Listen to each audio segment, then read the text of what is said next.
Chapter 240. At this moment, Han Hao turned to Duan Mu Ke and said, "Xiao Ke, come with me for a moment." Duan Mu Ke nodded and walked out of the bedroom with Han Hao. Only the Red Baron and I were left in the room. The Red Baron sighed and looked at me. "You told Duan Mu Ke about Yi's past?" He nodded. "Yeah, I can't hide it anymore. He's Yi's biological father, so he'll find out about Yi's past sooner or later. It's better to tell him now." "Then what about saving Yi?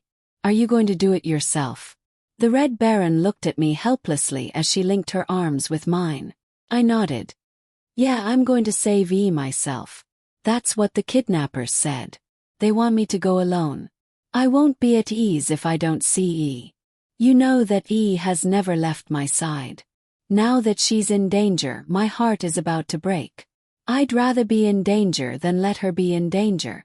The Red Baron thought for a moment and looked at me. "Let me go," she said. I stared blankly at the Red Baron. The Red Baron smiled and said, "Let me go. The kidnappers don't know who Cold Glaze is. Won't it make the same difference if I go or you go? So let me go." "No way. How can I let you put yourself in danger? You don't have to worry about it. I have to go personally. What if someone knows Cold Glaze? Both you and Yi might be in trouble. You've done a lot for me. How can I let you put your life in danger again?" Red Baron, listen to me. You have to trust me. I gripped the Red Baron's shoulder tightly as I spoke to her in a serious tone. The Red Baron looked at me and nodded helplessly. She said softly, "All right, I'll listen to you. But you have to listen to me on two things. First, you have to set off to save Yi. I'll follow you in secret and I won't let anyone find out. Also, I have to tell the president and his wife about Yi's kidnapping. I know you'll definitely refuse, but you have to listen to me on this matter because you're going to be in danger too. The president and his wife have to have the right to know about this." I looked at Red Jew. She had already thought of everything for me while I was in a mess and helped me deal with a lot of problems. I looked at Red Jew with tears in my eyes. I nodded and said to her, "Okay, I got it. I promise you that I can tell my parents. After all, they have to be mentally prepared if something happens to Yi. However, you must not be too direct when you tell them. I'm afraid that the two of them won't be able to take it. After all, the elderly love their children. After all, they're very old." "That's for sure," the Red Baron said softly as she looked outside the door. "Don't you want to hear what Han Hao and Duan Mu Ke are talking about?" I shook my head and said, "I don't want to know. It's nothing more than a conversation between brothers. I don't want to hear it either. They're used to bickering." As soon as I said that, Duan Mu Ke and Han Hao walked into the bedroom. Han Hao looked at me and smiled. He walked to my side and hugged me gently. After a while, Suri and Xinyao came back with a suitcase. Suri handed the suitcase to me and said, "Miss, we've finally collected it after running through half the city. We're exhausted. Luckily we made it in time. What should we do later? Let's go together." The Red Baron shook her head. She looked at Suri and said, "Let's do it this way. I'll arrange the rescue for Yi today. I know that I don't have much status in front of you, but I have the most experience. I hope you can trust me." Everyone looked at each other, then looked at Red Jew and nodded. Red Jew continued, "This kidnapper is very shrewd at first glance. Because the sound of the video has been processed, the money to be given to the kidnapper must be real money. Therefore, according to the kidnapper's request, the money must be personally delivered by the young lady. Because Han Hao was not at ease and was also afraid that the other party would secretly follow them, Han Hao sent the young lady to the abandoned factory, but he had to stop at the door. Then, the young lady walked in with her suitcase. Han Hao had to stay in the car and absolutely could not get out of the car and go with the young lady. Xinyao will stay at home. After all of us depart, we'll tell the president and his wife about this matter. Then we'll call the police. Duan Mu Ke, I'll have to trouble you to go to Wangler's house and tell her father everything that happened today. Also, you have to tell him about Wangler's friends. After Han Hao and Miss depart, Suri and I will secretly follow them. We just have to make sure that no one notices us. Then, after Miss enters the factory, Suri and I will sneak into the factory. This way, if the kidnappers really make a move, we'll be able to fight back. Duan Mu-Ke thought for a moment. Then he looked at the Red Baron and said, "Your plan is very thorough, but is it appropriate to let Xiaoli go in alone? I'm more worried that something will happen to her." "That won't happen. I definitely won't let myself get hurt. It's fine. Let's just follow the Red Baron's suggestion. I think it's very thorough. As long as every aspect is well prepared, we won't have any problems. If Wangla really did it, I'll make her pay the price this time." I clenched my fists tightly. Han Hao glanced at the time. There were still 2 hours until 11 o'clock. Han Hao looked at everyone and said, "There's still some time. Everyone go back to your rooms and rest for a while. In an hour, gather in the living room. Red Baron, please arrange a place for Duan Mu-Ke to rest." The Red Baron nodded. Everyone left the bedroom except for Han Hao and I. "So, for ease sake, I am willing to wait for you in the car. But you must call me immediately if anything happens. No matter what happens, I will rush to your side, okay?" Han Hao held me in his arms and gently stroked my hair. I leaned into his arms and said softly, "Xiao Hao, if something happens to me, I hope you can forget about me and find a woman who loves you to start a new life. I didn't belong to you in the first place, and now it seems like fate has arranged it. If something really happens to me, you must find happiness." Chapter 241. Don't spout nonsense. You're the only one I've ever loved in my life, so I only want to be with you. Don't think too much. I want to be with you. Don't worry, and you will come back safely. Don't worry, you have to trust me. Han Hao hugged me in his arms. My heart was in a mess. I didn't know what would happen next, but I wasn't afraid at all. I wanted to save my daughter. I had to save her successfully. Han Hao rested with me for an hour. When it was time for us to meet, everyone gathered in the living room. Suri and the Red Baron had already changed into their night clothes. Xinyao's eyes were red. She must have cried. Actually, she really loved Yi. Whenever I was busy, she would take care of Yi. Moreover, she had groomed Yi to have a very avant-garde fashion point. It seemed like she wanted to bring Yi into the fashion industry. When the Red Baron saw that everyone had gathered, he said, "All right, let's follow the plan we discussed earlier." The Red Baron turned to look at me and said softly, "Missy, you have to be careful. If there's any danger, don't rush forward on your own. Do you understand? I don't want you to be in danger. If there's anything, you have to call for help." I nodded and everyone went their separate ways. Duan Mu-Ke left the house first and went straight to Wangla's house. I got into Han Hao's car and sat in the front passenger seat. There was 5 million in cash in the back seat. I was still very nervous. I panted and tried to calm myself down. Han Hao could tell that I was nervous. He put his hand on my hand and comforted me. I smiled at him and we set off on our journey to the abandoned factory. Han Hao drove very steadily because he had made an appointment with Suri and the rest. He controlled the speed at 60 miles per hour. Suri's car left 10 minutes later than ours. When we reached the fork in the road, we took the main road while they took the smaller road to reach the abandoned factory earlier. The fork in the road was about 20 minutes away from the abandoned factory, so it was impossible for the kidnappers to find us. Han Hao and I didn't speak on the way. He knew that I liked to be alone when something happened, so he didn't disturb me. Finally, we arrived at the entrance of the abandoned factory. I looked around and saw that the entire factory was shrouded in darkness. It was so eerie that it looked like it was going to swallow people whole. Beside, Han Hao held my hand and hugged me. He said softly, "Darling, don't be afraid. Don't worry. I'll always be here with you. Darling, I'll wait for you to come back. I'll definitely wait for you to come back. You have to be careful. Call me immediately if there's anything, okay?" Han Hao's eyes were wet. He held my face and kissed me gently. I couldn't help but cry. I reached out to touch his face and said, "All right, don't worry. I'll be back soon. You have to wait for me. I let go of his hand, turned around and got out of the car. I walked to the back seat and took my suitcase.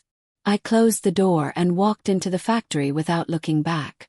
I heard Han Hao shouting for me from behind. He had promised the Red Baron that he wouldn't get out of the car. I could hear the helplessness in his hoarse voice. I didn't think too much about it. I walked into the factory. There were many abandoned buildings in the factory compound. I didn't know which building the kidnappers had taken them to. I stood in the middle of the courtyard and looked at the time. It was already the appointed time. Then my phone rang. I picked it up and saw that it was a call from one of the kidnappers. I answered the call. Hello, where do you want to go? Already saw you. You're in the building on the left. Come in. The call ended and I looked up at the building on the left. There was a figure standing on the third floor. It looked like the kidnappers. I sighed and walked over with my suitcase. I hadn't taken 2 steps when I saw a black figure standing at the foot of the wall. It was none other than the Red Baron. She nodded at me. I pretended to be calm and walked towards the building. It looked like Suri had already gone into hiding. The Red Baron must have come to give me a hint. I carried my suitcase and walked into the building. It was so dark that I couldn't see anyone at all. I stood near the door and shouted, "I'm here. I'm here to save my daughter. Come out." I waited for a while but there was no answer. I shouted again. Then I heard the sound of footsteps. It was the sound of many people's footsteps. I also heard a choked cry. It must have been E's voice, but it sounded more like whimpers. She must have been gagged. I shouted, "E, is that you?" At this time, a light 30 meters away from me lit up. It was so bright that I couldn't open my eyes. I blocked it with my hand. When I came back to my senses, I saw a dozen people standing under the light. One of the men was holding E in his arms. E was tied up and gagged. When she saw me, she cried even louder. I shouted, "E, let go of her. I've brought what you want. Give my daughter back to me." Looking at E's suffering appearance, I couldn't stop the tears from flowing down from the corners of my eyes. At this time, the sound of high-heeled footsteps came from behind a nearby pillar. When she came in front of me, I saw that it was Wang Le. She walked up to me, took my arm and looked at me with contempt. It was as if she wanted to eat me. I looked at her angrily, but E was still in their hands. I couldn't be too impulsive. Wang Le looked at me and sneered. "Did you bring the money?" I handed the suitcase to her and said, "I brought it. It's all inside. You can count it." Wang Le snapped her fingers, and a man came from behind. He took the suitcase from my hands and opened it in front of us. He began to count the money. I looked at Wang Le and said, "Can you give E back to me now?" Wang Le glanced at the person who was counting the money. Then she snapped her fingers. The man who was carrying E came over and handed E to Wang Le. From a close distance, I could see that E's face was red. It seemed that she had been crying all the time. However, her face was pale. It seemed that she was frightened or dehydrated. I took a step forward and reached out to grab E from Wang Le's hands. However, I was pushed away by the man next to her. After the man finished counting the money, he looked at Wang Le and said, "Miss, the money is correct. It's all real. However, it's not a serial number. It looks like it was pieced together." Wang Le sneered at me and said, "It seems that you care a lot about your daughter." Chapter 242. Don't say useless things. Quickly return E to me. I'll give you the money and we're even. Looking at E's appearance, my heart ached. I wanted to take her away from here as soon as possible. I didn't know if I had left a shadow in her heart. If so, it might become a scar for her life. "Kneel down." Wang Le looked at me and said with contempt, "What?" I looked at her in confusion. I didn't expect her to make such an unreasonable request. "I want you to kneel down." Wang Le raised her voice and shouted at me. I looked at her and said, "That's impossible. You think too much. Wang Le, don't go too far. I've already agreed to your request and brought the money. You should return E to me. Why should I kneel down in front of you? Wangla looked at me and sneered. In front of me, she stretched out her hand and pinched E's arm. E shouted loudly and cried even harder. My heart felt like it was being cut by a knife. Wangla looked at me and said, "Are you going to kneel down or not?" "You." I was so angry that I couldn't speak. Seeing that I didn't kneel down, Wangla once again pinched E's arm. E's cries pierced my heart. Okay. I'll kneel down and beg you not to hurt my daughter." Wangla sneered and looked at me as she let go of E's arm. I looked at her, afraid that she would hurt E again. I had no choice but to kneel down in front of her. I lowered my head. I had never knelt down in front of anyone in my life. This shame I must make her pay back double. Wangla looked at me and said again, "Kneel down with both legs.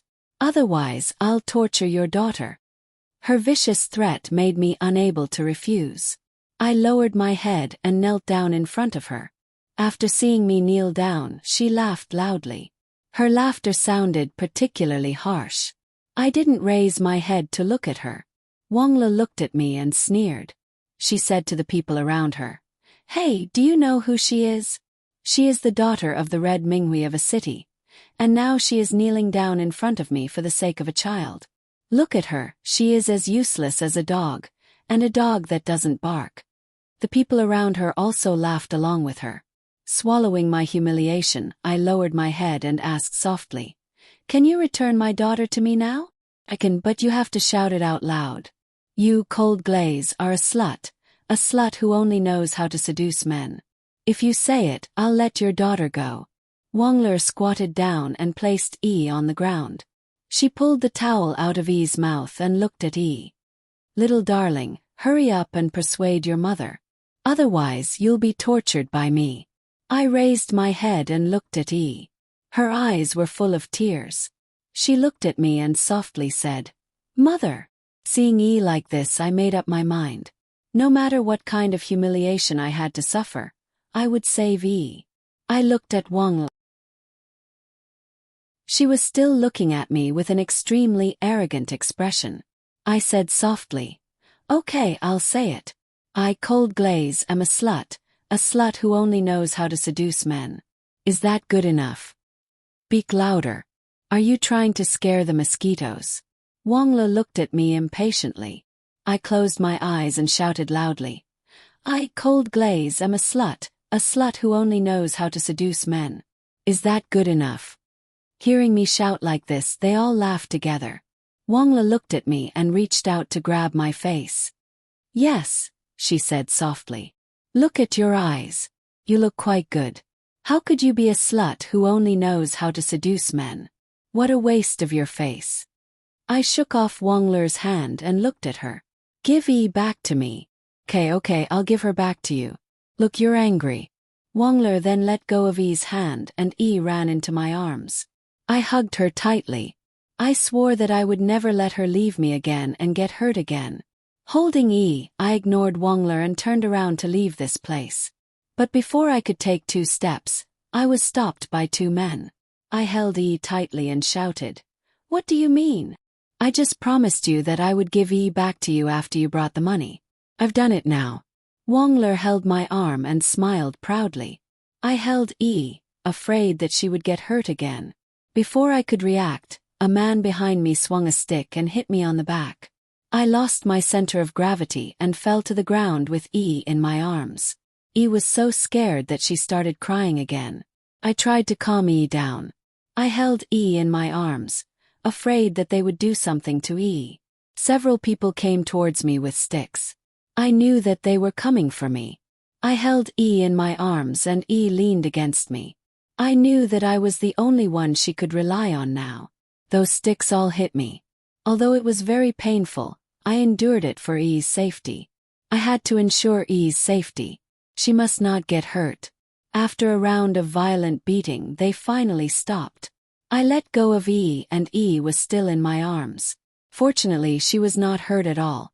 Blood flowed from the corner of my mouth. E reached out to wipe the blood from the corner of my mouth. Her face was full of tears. I reached out to wipe the tears from her face and said, "Silly, Mommy is fine. Mommy is fine. Don't worry." Yo, what a pair of mother and daughter. But it's useless. Let me tell you, Cold Glaze, I hate you. When Dwanmu-K and I were together, all he thought about was you. How ridiculous. Even when he was drunk, he talked about you. This really makes me unhappy. Do you think I will let you walk out of here alive? What a rare opportunity for me to deal with you. Do you think I won't cherish it? I forced myself to raise my head. I looked at Wangler and said softly, "I don't care what you do to me, but can you let my daughter go first? Even if I beg you, the child is innocent. You can kill me, but I beg you to let my daughter go." Wangler sneered and waved at me. I forced myself to stand up.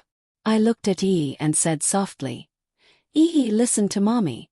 Daddy is outside. Hurry up and go find him. You must listen to Mommy, okay?" Yi shook her head with all her might. She looked at me and said, Mommy, I don't want to leave you." I stroked Yi's hair and said softly, "Be good. Hurry up and go." I whispered into Yi's ear, "Dad is right outside. You just have to inform Dad, okay? Yi, hurry up and go." I pushed Yi towards the door. Chapter 243. Yi turned to look at me, then ran out of the door crying. Looking at her receding figure, I let out a long sigh. Yi was out of danger, so there was nothing for me to worry about. I wanted her to be safe, and there was Red Baron and Suri outside to protect Yi. Yi would definitely reach Han Hao soon. That was enough.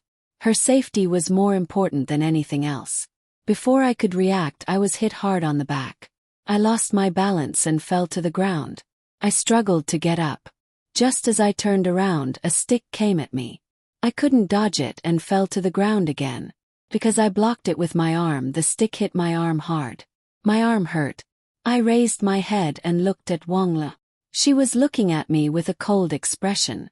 I knew she had been looking forward to this day for a long time. I looked at her with a sneer. Wangla looked at me and said, "This is just the beginning. How do you feel? Originally, I wanted to vent my anger on you and your daughter, but since you are pleading for your daughter, I will vent it all on you."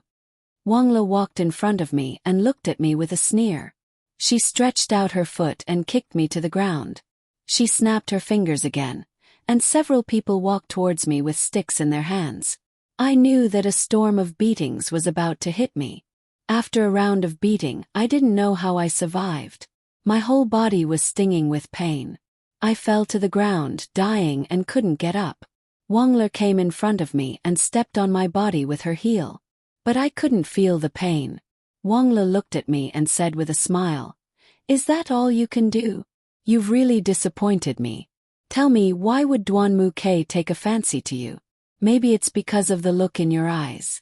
In fact, instead of killing you, it's better to torture you slowly. That way I can enjoy watching you die. Cold Glaze, don't think that no one can deal with you just because you are the eldest daughter of the Lang family." Wangla pulled my hair and took out a pair of scissors from who knows where. She cut my hair and I fell to the ground again. Her smile became even brighter. She cut my long hair, but I didn't have the strength to struggle. Seeing my long hair become short, Wangla squatted down. She reached out her hand and held my face. Looking at me, she smiled and said, "It's really unfair. Even short hair looks so good." Wangla let go of my hand and threw me to the ground. She turned to look at a man next to her and said, "Forget it, I've played enough. Deal with it." A man took out a knife from his pocket. He walked towards me and held the knife to my neck. At this moment, I wasn't nervous at all. What I was thinking about the most was the warm memories of the past.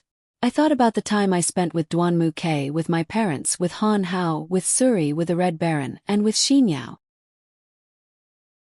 I also thought about the time I was pregnant, when Yi was born, and watching Yi grow up little by little.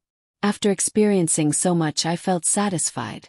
However, there were still many regrets in my heart. I didn't marry Han Hao, didn't watch Yi grow up, and didn't live happily with my family. Although there were still many regrets in my heart, I still felt satisfied. Everything was over and I was about to end my life. I hoped that my departure could exchange for everyone's happiness. I closed my eyes tightly. I could feel the cold knife on my neck. "Stop!" I heard a familiar voice. I raised my head and opened my eyes. I saw the Red Baron. She rushed in front of me and kicked the knife away from my neck. Then she kicked the man to the ground. I turned my head to look at the other side. Suri had also rushed over. He was also fighting with a few people. After the Red Baron finished dealing with the man, she quickly carried me in her arms. She looked at me and shouted, "Milady, milady, are you okay? Milady, wake up, milady." I saw the tears on the Red Baron's face. I tried my best to reach out and touch her face. "Red Baron, I'm fine. Don't worry. Hurry. Hurry up and help Suri." Just then, another group of people walked in. From afar I saw Duan Mukei's figure. Next to him was an older man. There were dozens of people following behind him. It seemed like he was Wang Ler's father.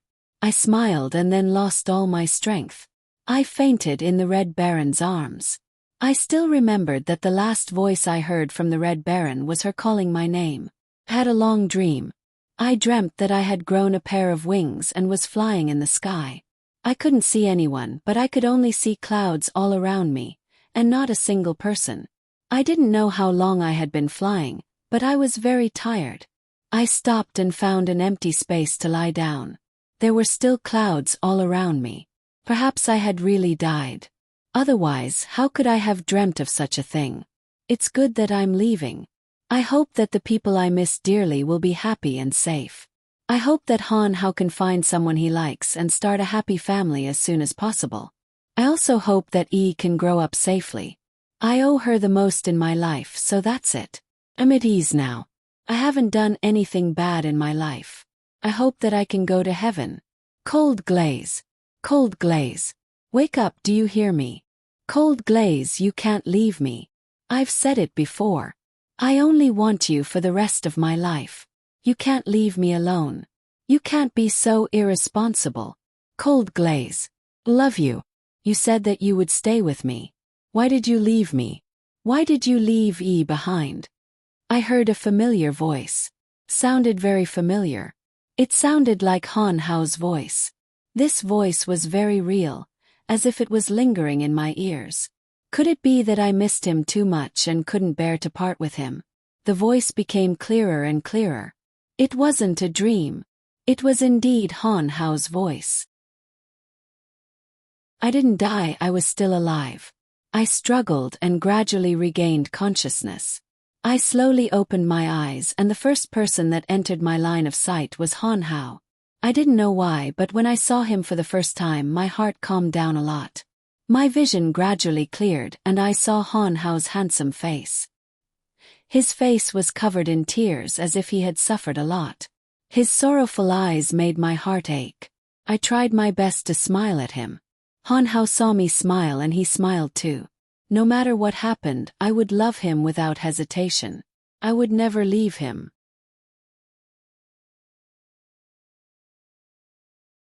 Chapter 244. Han Hao wiped the tears from the corners of his eyes. He looked at me and said, "Silly, I thought you didn't want me anymore. You finally came back to me. I really thought you left me.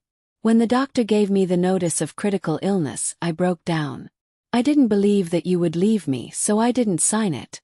Luckily, I persisted and waited until you came back." I looked at him and smiled. "Well, aren't I back now? Don't worry, I'm fine." As soon as I finished speaking, the doctor walked into the room. He walked to my side and began to examine me.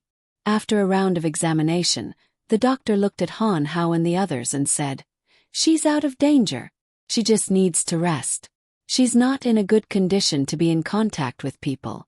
Let's wait until she's better before visiting." "Wait a minute, doctor. I'm her fiancé. We've just been through a lot. I have a lot to say to her. Can I talk to her for a while?" Han Hao asked the doctor. The doctor looked at Han Hao's sincere eyes and said, "Okay, but don't take too long. The rest of you can leave first. We'll visit her when her condition is stable." The doctor left with Suri and the others. The Red Baron didn't come because he had to deal with the aftermath. Xinyao stayed at home to take care of her parents and Yi. Suri took care of everything at the hospital. Among so many people, I didn't see Duanmu, Quebec. Only Han Hao and I were left in the room. Han Hao sat next to me and reached out to hold my hand. "Darling, I missed you so much. You don't know how worried I was when you went into the factory. When Yi came out, she told me that you were beaten up because you tried to protect her. I quickly called the Red Baron, and just as I was about to get out of the car, I saw Duanmu K rushing over with a group of people.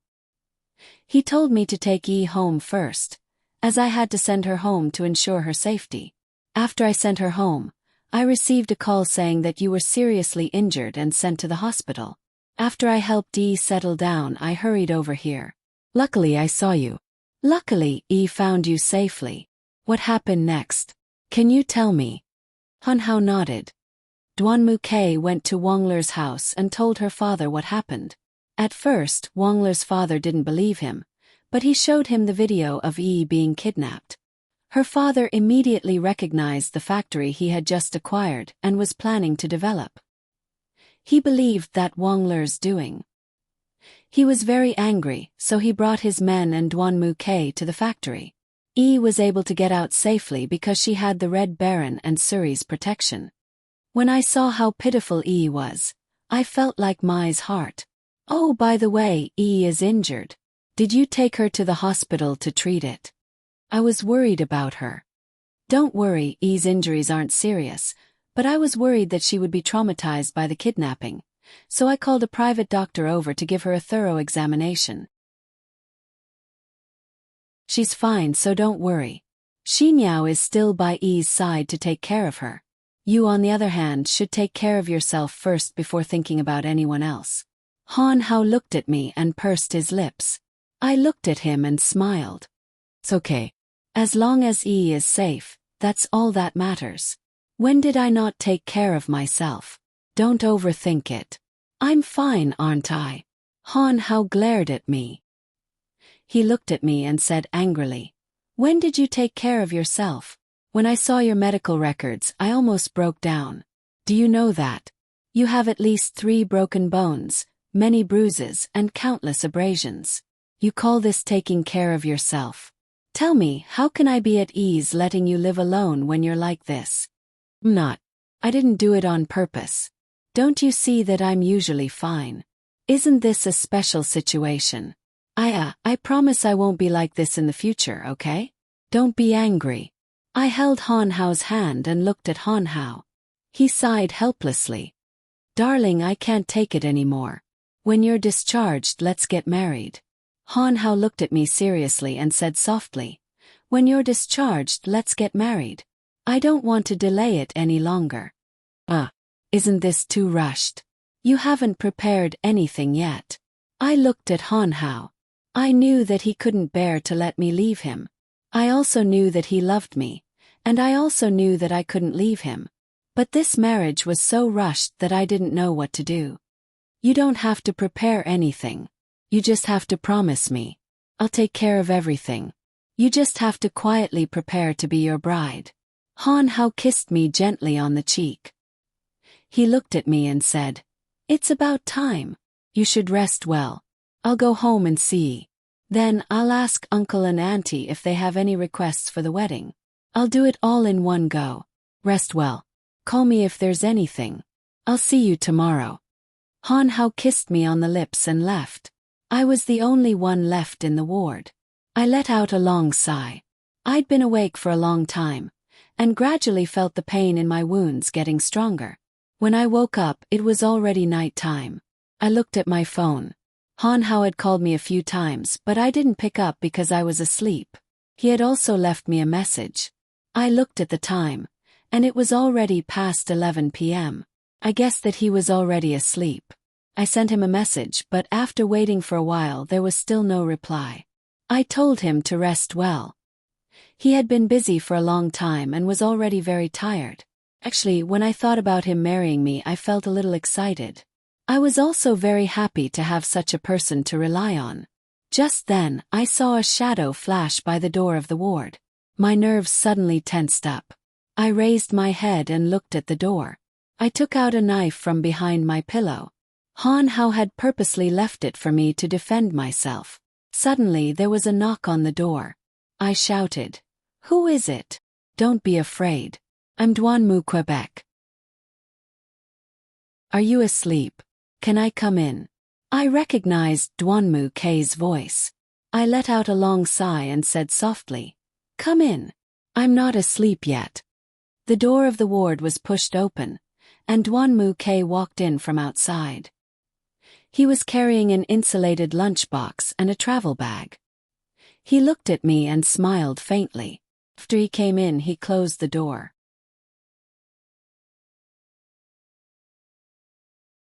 Chapter 245. Duanmu K walked to my side. He put the lunchbox on the cabinet and a bunch of fruits in the cabinet.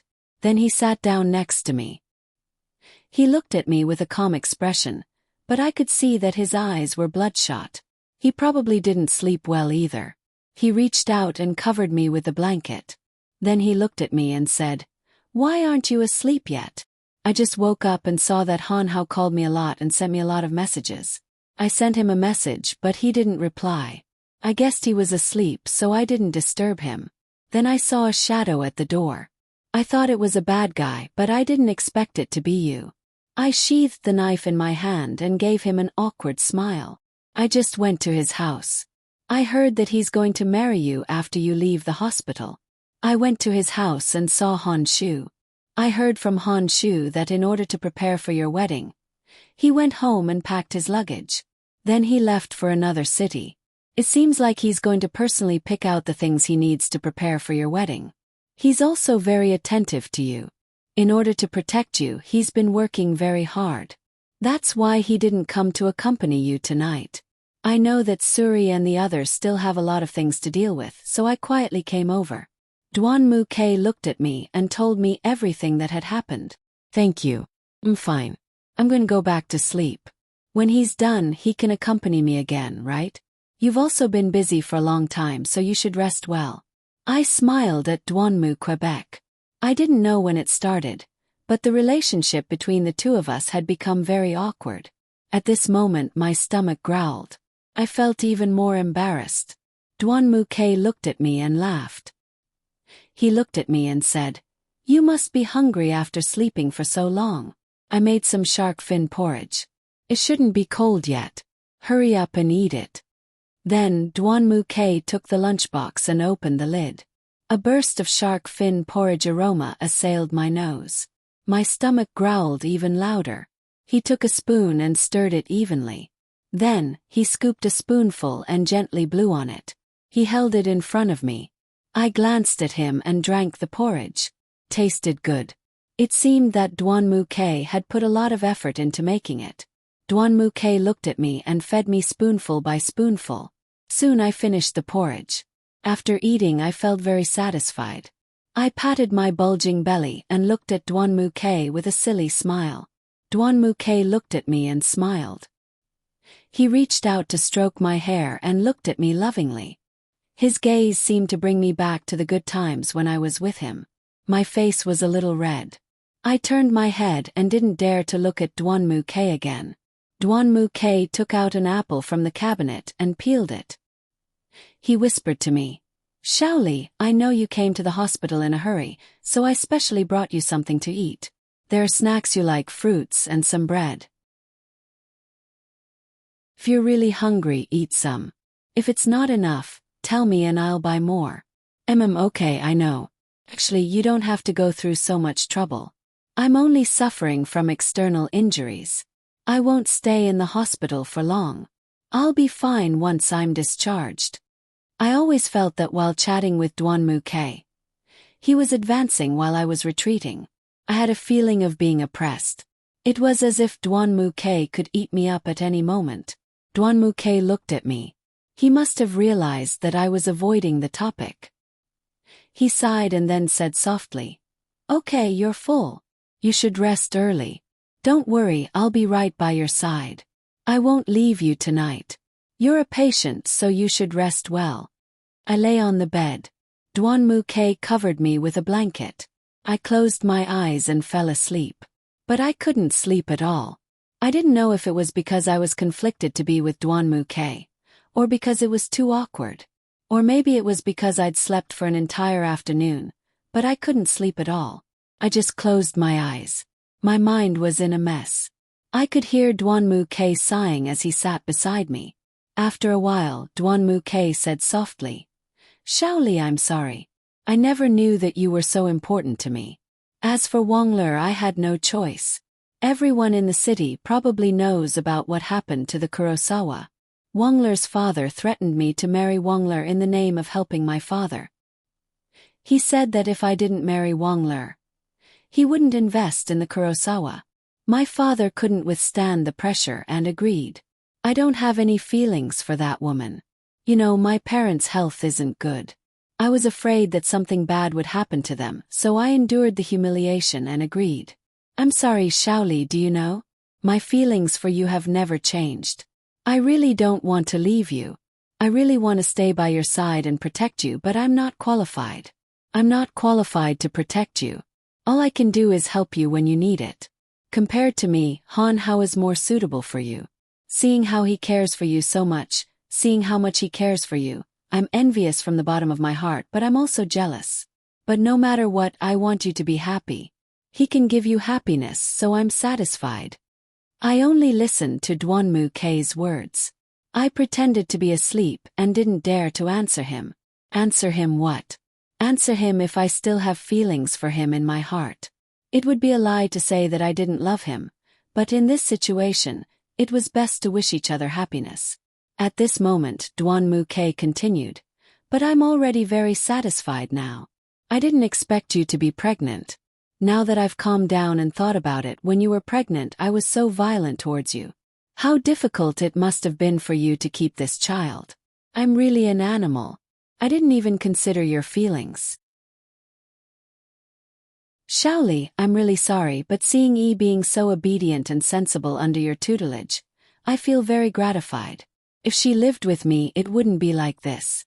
Don't worry, when you and Han Hao get married, I won't take Yi away from you. I know that Yi likes Han Hao. Perhaps in her eyes, Han Hao is the image of a father in her heart. I don't want to break them apart either. Seeing the two of you happy together, I'm already satisfied. Shaoli, no matter what, as long as you're happy, that's enough." Listening to Duan-mu-ke's tone of voice, I could feel his helplessness. He was indeed facing a lot of difficulties now. I didn't know why, but when I heard him say that, I suddenly felt that he was very pitiful. I wanted to care for him, wanted to give him some comfort, but what kind of identity should I face him with?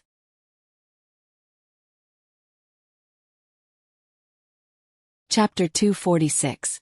After that, Duan-mu-ke didn't say anything else. I started to feel sleepy and slept deeply. When I woke up, it was already the next day. When I woke up, I didn't see Duan-mu-ke back. I was the only one left in the room. Maybe he had already left. It seemed like he had stayed with me the whole night.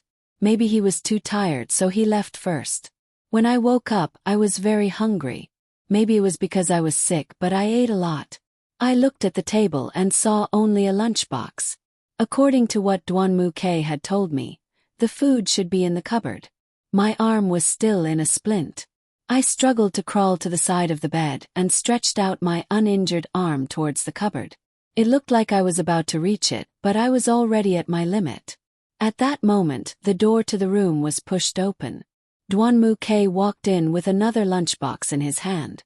When he saw me lying on the side of the bed, he was frightened. He shouted, "Don't move!" I looked up at him and stopped moving. He quickly ran to me and put the lunchbox on the cupboard. Then he helped me up and put a pillow behind my back.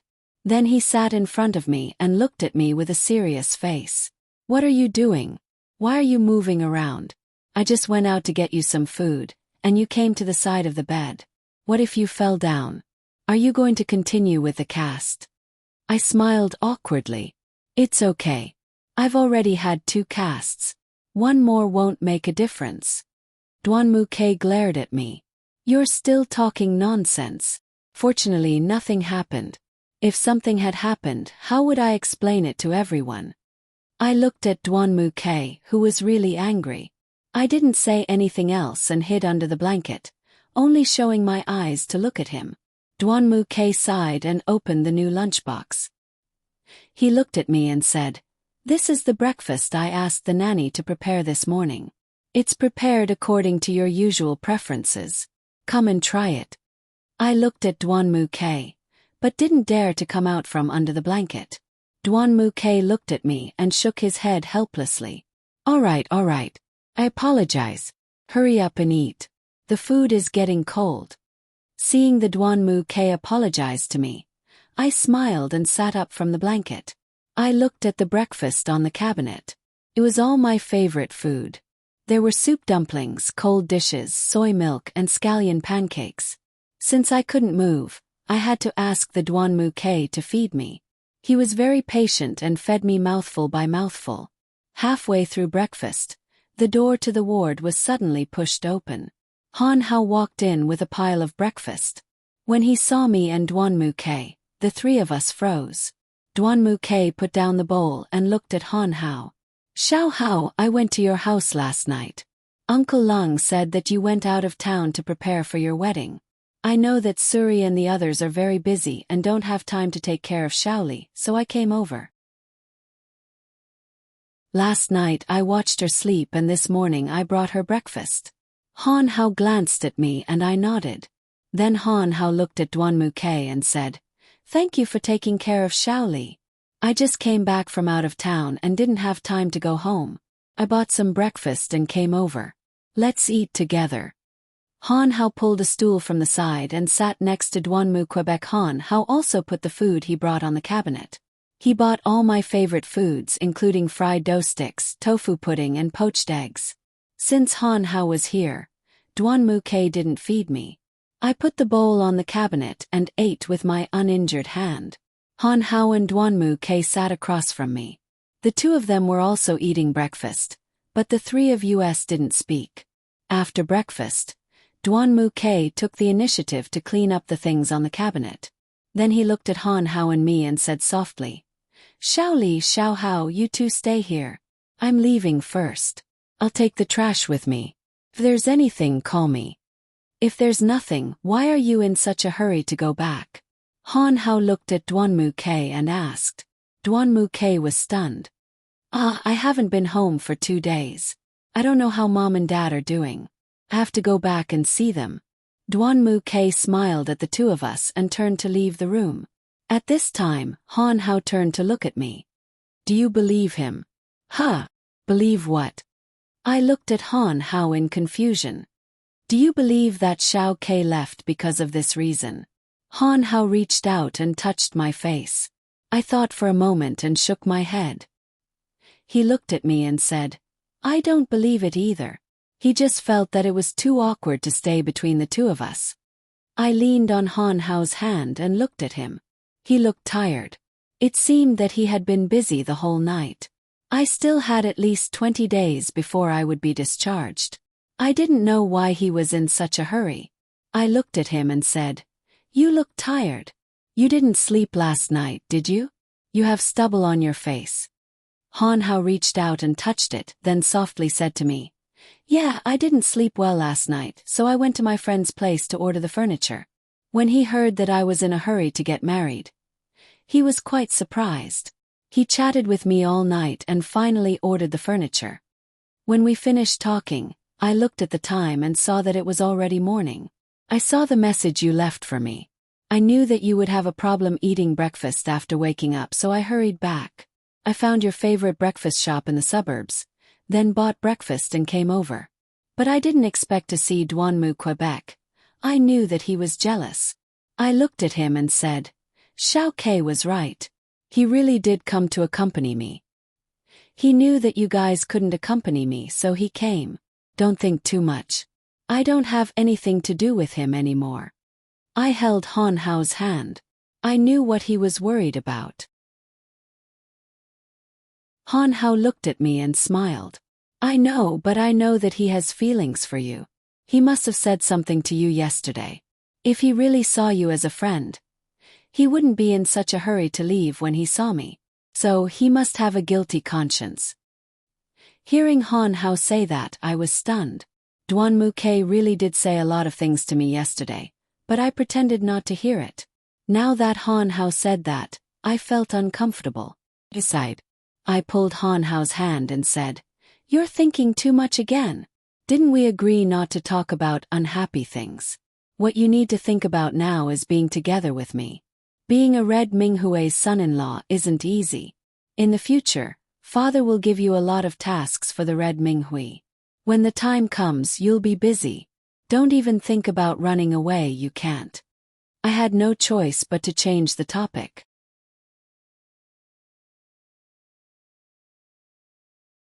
Chapter 247.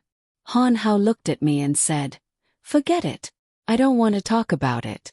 You won't be happy if I talk too much. I don't want to make you unhappy." I smiled at Han Hao. I hooked my arm around his neck and kissed him on the cheek. Han Hao looked at me and smiled. He gently stroked my hair with a doting look on his face. Just then, the door to the ward was pushed open. Xinyao and the others walked in with Yi. When Yi saw me, she burst into tears. I felt bad seeing her cry. Han Hao stood up and carried Yi to take off her shoes. Then he carried her to the bed and placed her next to me. Yi hugged me tightly and looked at me as she cried. I hugged her tightly and said softly, "Baby girl, why are you crying so hard? Don't worry. Mommy is here." Yi hugged me and cried loudly, "Mommy, Mommy, I missed you so much. Mommy, you didn't sleep with me last night. Mommy, I missed you so much." I suddenly felt relieved. Seeing that Yi cared about me so much, I was very happy. I hugged her and said softly, "Be good. Mommy hasn't been feeling well for the past 2 days. Mommy will stay with you when she gets better, okay? Stay by Grandma's side during this time, okay? Mommy promises that I will come back to stay with you as soon as I get better." Just then, the Red Baron came in with a bunch of fruits and food. She looked at me and was stunned. Then she sighed and shook her head. I felt that she was a little strange. I handed Yi to Han Hao. Then I looked at the Red Baron and asked softly, "What's wrong with the Red Baron? Why do I feel that you are in low spirits? Did something happen?" The Red Baron glanced at Han Hao and then looked at me. "I have some bad news to tell you. Although your body is in such a condition, I still feel that I should tell you this." I didn't understand what the Red Baron meant. I looked at her and asked softly, "What's wrong with the Red Baron?" That day, Wangla was taken away by her father, and when the police arrived, they only arrested her friends, but didn't catch Wangla. They said that there wasn't enough evidence, so they didn't arrest her. I asked around, and I heard that when she returned home, she was grounded by her father, and all her followers were grounded. I heard that Wangla's father dotes on her very much, and he actually grounded her this time. Seems that he is really angry. Originally it was pretty good, but for some reason, Wangla ran away from home in the middle of the night. Now no one knows where she has escaped to. I have inquired about their other addresses, and I have also gone there, but I didn't find her. I think it's very strange, and I'm afraid that she will harm you. You'd better be careful. What? She ran away. She went to look for my brother. Oh my God, she couldn't have really gone, right? It's over. Dad and Mom are in danger. Xinyao cried out in surprise. Hearing them say that, I realized the seriousness of the matter. If Wang Luer had really run away, she might have gone to look for the Duan Muke first. However, the Duan Muke was with me yesterday. Duan Mutachio and Xiao Fengya were really in danger. I couldn't sit still anymore. I sat up on the bed and looked at Han Hao. "No, I have to go to the Duanmu's house quickly. Dad and Mom are in danger. Suri, hurry up and call the police. Tell them that Wang Le ran away. Red Baron, let's hurry to the Duanmu's house. Mom and Dad won't be able to endure it." I sat up on the bed and put on my shoes. Just as I was about to leave, Han Hao reached out and held me in his arms. I struggled and said to him, Xiao Hao, let go of me. No matter what, I can't let Mom and Dad get hurt. Xiao Hao, I'm begging you, let me go. Han Hao looked at me and said softly, Dear, it's not that I don't want you to go. I'll go with you. No matter what the problem is this time, please let me face it with you, okay? I looked at him and nodded. The few of us packed up and left for the Duanmu's house. The Red Baron went back to my house first and handed everything to my parents. He also explained the situation. Han Hao drove very fast. He knew that I was very worried. Xinyao was crying the whole way. I knew that her ability to take a blow wasn't very good. No matter what, I had to do my best to ensure the safety of the Duanmu's family. When we arrived at the Duanmu's house, we stopped the car and found that the Duanmu's house was deserted. Soon I felt that something was wrong. At this time, Han Hao put his arm around my shoulder and said softly, Don't be afraid, dear. I'll always be by your side. Later you can hide behind me. If anything happens, I'll take care of it. I nodded and the few of us walked in. As soon as we pushed open the door to the living room, we were shocked. The living room was a mess. Things were scattered all over the floor. We didn't know that there was no one in the living room. The whole house was dead silent. We stood in the living room and looked around, but we didn't see anyone. At this time, the door to the study room was pushed open. I heard Wang Luer's ear-piercing voice. She looked at us and smiled. You guys came pretty fast.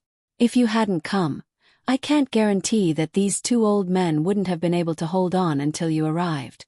Wang Le sneered and pushed out 2 chairs from the side. Duanmu Tachio and Xiao Fengya sat on them. They were tied to the chairs. Duanmu Tachio's complexion wasn't good. Seemed that he had high blood pressure. Xiao Fengya's complexion was even worse. She was injured. It seemed that Wang Le had attacked them. Xinyao looked at Duanmu Tachio and Xiao Fengya and lost control of her emotions. She cried loudly. Suri hugged her tightly, afraid that she would do something stupid. I clenched my fists and looked at Wang Le. Wang Le, I'm the one you wanted to deal with. I'm here. Hurry up and let them go. The Duanmu's family didn't do anything wrong to you. If you want to do something, come at me. I won't hide. Do you think I'm stupid? There's so many of you here. Do you think I'm stupid enough to believe your words? These 2 old bastards have long found me an eyesore. What I did to them is already light. You want me to let them go? Dream on. Wang Le looked at me with a sneer. Her current appearance was like a devil. Where is Duanmu K? What did you do to him? Han Hao looked at her and asked loudly. Indeed, I hadn't seen Duanmu K until now. Did he not come back? Wang Le sneered. She walked to the side and pulled out 2 ropes. One was tied to Duanmu K, and the other was tied to Uxin. Duanmu K wasn't injured, but Uxin was very miserable.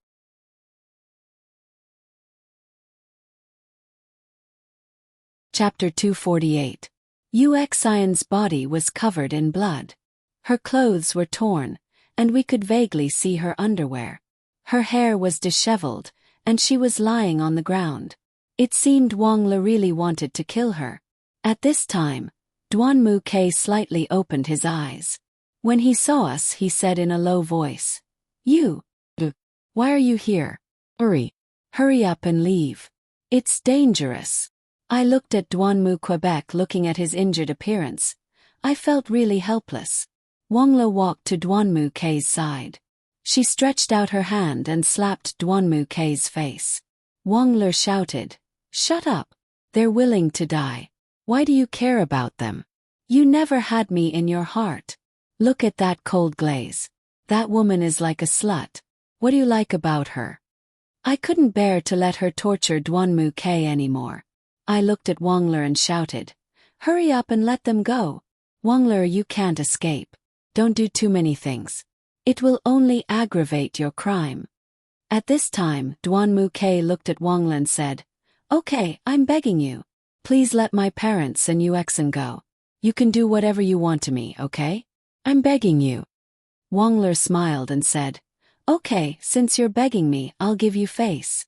I can let those two old things go, but as for that slut, I can't let her go. Wangla glared at Yuexin. Yuexin was still lying on the ground. Wangla walked to Yuexin's side and squatted down. She sneered and tore Yuexin's clothes. I heard waves of screams coming from Yuexin. After a while, Wangla finally stopped abusing Yuexin. She stood up. I looked at Yuexin, who was lying on the ground. She didn't have anything to cover her body. Yuexin lay on the ground, crying from time to time. Wangla clapped her hands and turned to look at us. I promised Duanmu K that I would let his parents go. Wangla hooked her finger at us. Xinyao and Suri quickly ran over.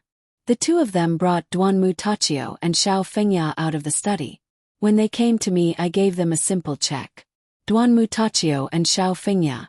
Sure enough, Duanmu Tachio had high blood pressure. I quickly took out some medicine from the living room and gave it to him. Duanmu Tachio's complexion visibly improved. I turned to look at Xiao Fengya. Although her injuries were minor, they still needed to be treated carefully. I turned to look at Xinyao and said softly, "Hurry up and take Dad and Mom to the hospital.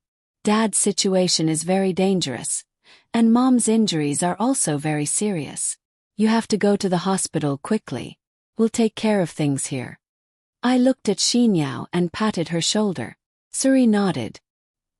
He pulled Xinyao and quickly brought Duanmu Tachio and Xiao Fengya out of the Duanmu's house. Only Han Hao and I were left. Wangla looked at me and sneered. "What do you think? I kept my word, didn't I?" Wangla walked in front of Duanmu Quebec.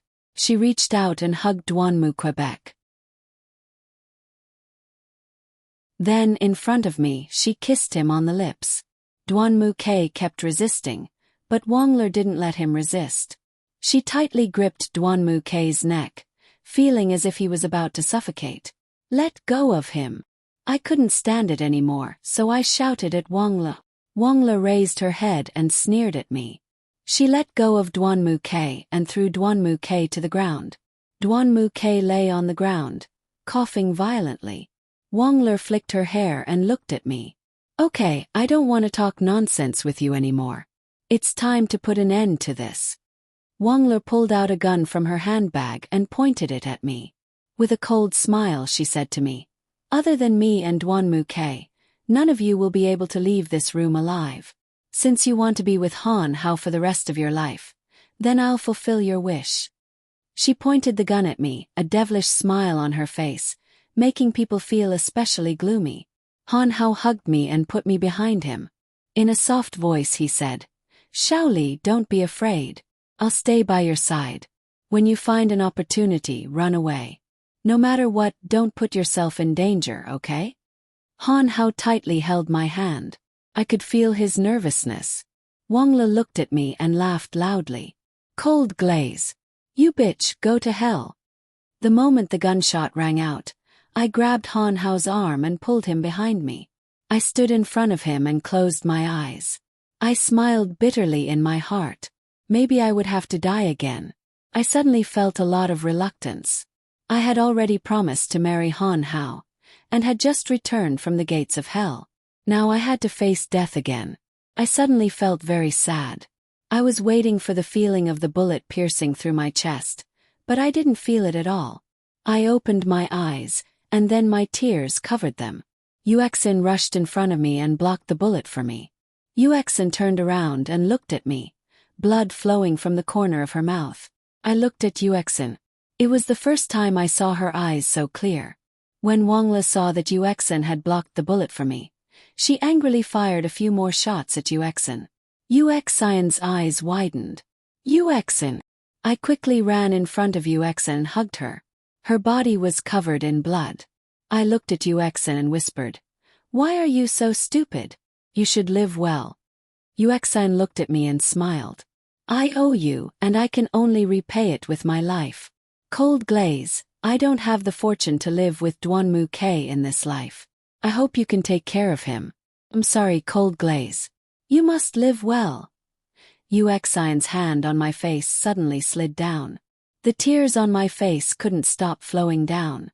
I loudly called out Yuexin's name. "Yuexin, Yuxu, why are you so stupid? I hugged her. Although she wasn't my friend, she had sacrificed her life for me. How could I repay this kindness? Wangla seemed to be in shock. She probably didn't think that she would really kill someone. However, I couldn't care less. I just hugged Yuexa and sat there crying. Han Hao reacted quickly. He ran in front of Wangler and snatched the gun from her hand, pressing her to the ground. At this moment, the Red Baron came in with the police. The police took Wangler and Yuexian's body away. I was still very emotional. Han Hao stayed by my side. He hugged me tightly. I leaned on his shoulder and cried my heart out. So many things had happened today, and I couldn't accept it all at once. Duanmu Ke sat on the sofa. The medical staff had just come to treat his wounds. He had to go to the police station later to make a statement.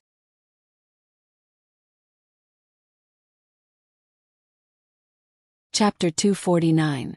At this moment, a police officer walked over to us. He looked at us and said, "Hello, Miss Lung.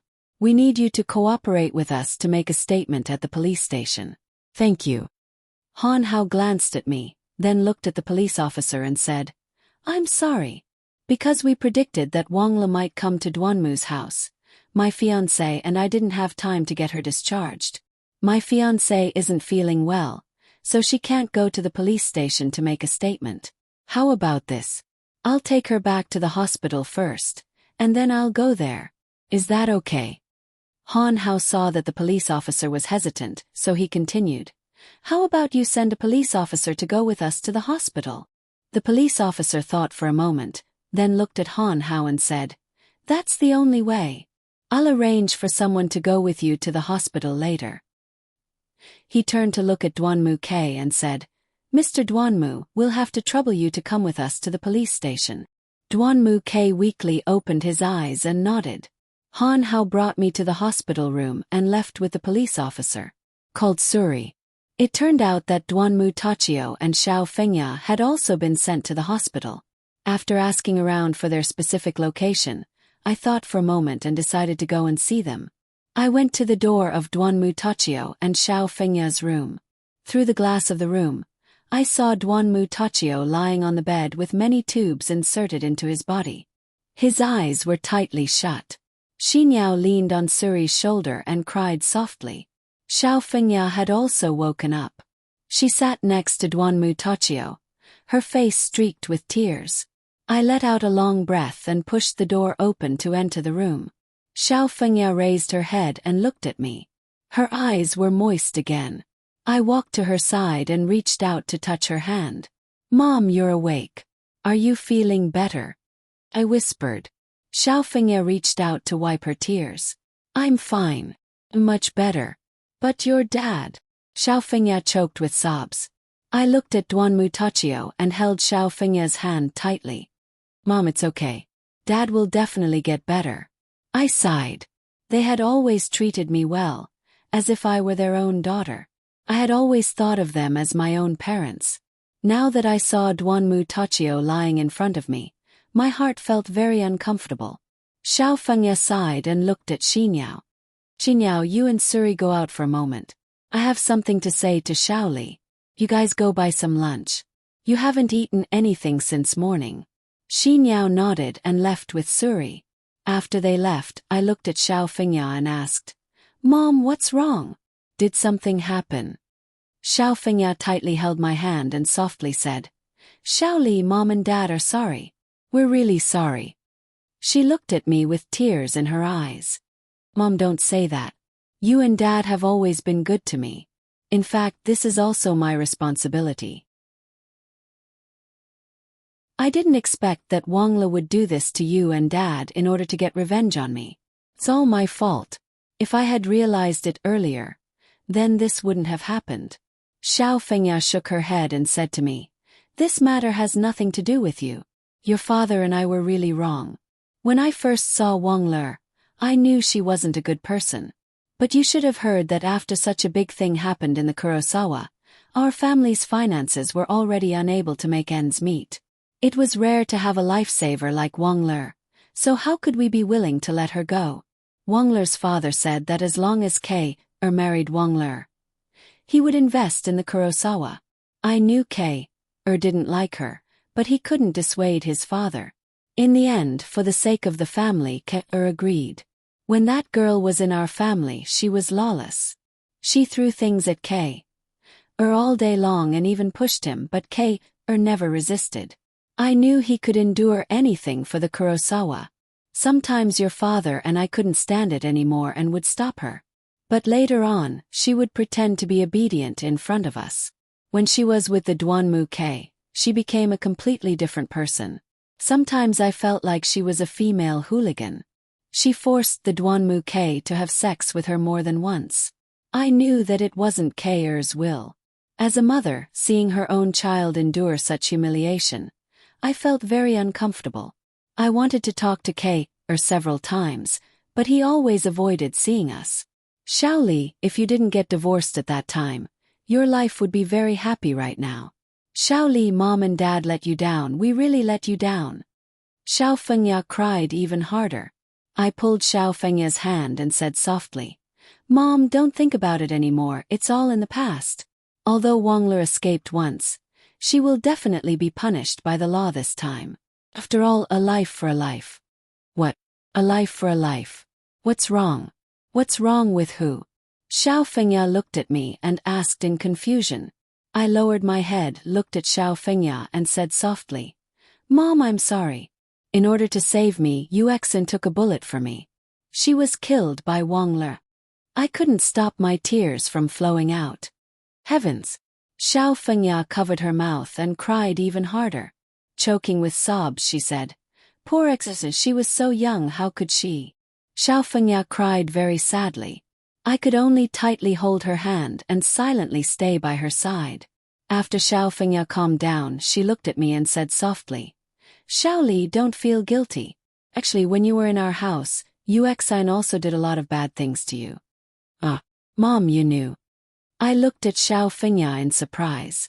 Could it be that she already knew? If she already knew, then why didn't she stop it? Xiao Fengya nodded, then looked at me and said, Actually, I only found out this morning after Wang Le came to our house and kidnapped us. She used the same method to deal with Wang Le, but Wang Le wasn't as magnanimous as you. She beat Yuexin very badly. I only found out at that time. She had framed you so many times, and caused you to fall down the stairs and lose your child. She also seduced Duanmu K and caused the conflict between the two of you. Xiaoli, don't hate her anymore, okay? Although she's only my adopted daughter, I raised her for so long, and I still love her very much. No matter what, she shouldn't have used her life as an apology. Xiaoli, promise Mom don't hate her anymore, okay? Xiao Fengya looked at me with pleading eyes. I knew she was a kind woman, and none of this was her fault. After all, she didn't know what Yuexin did, and Yuexin had already left this world, so I didn't need to hate her anymore.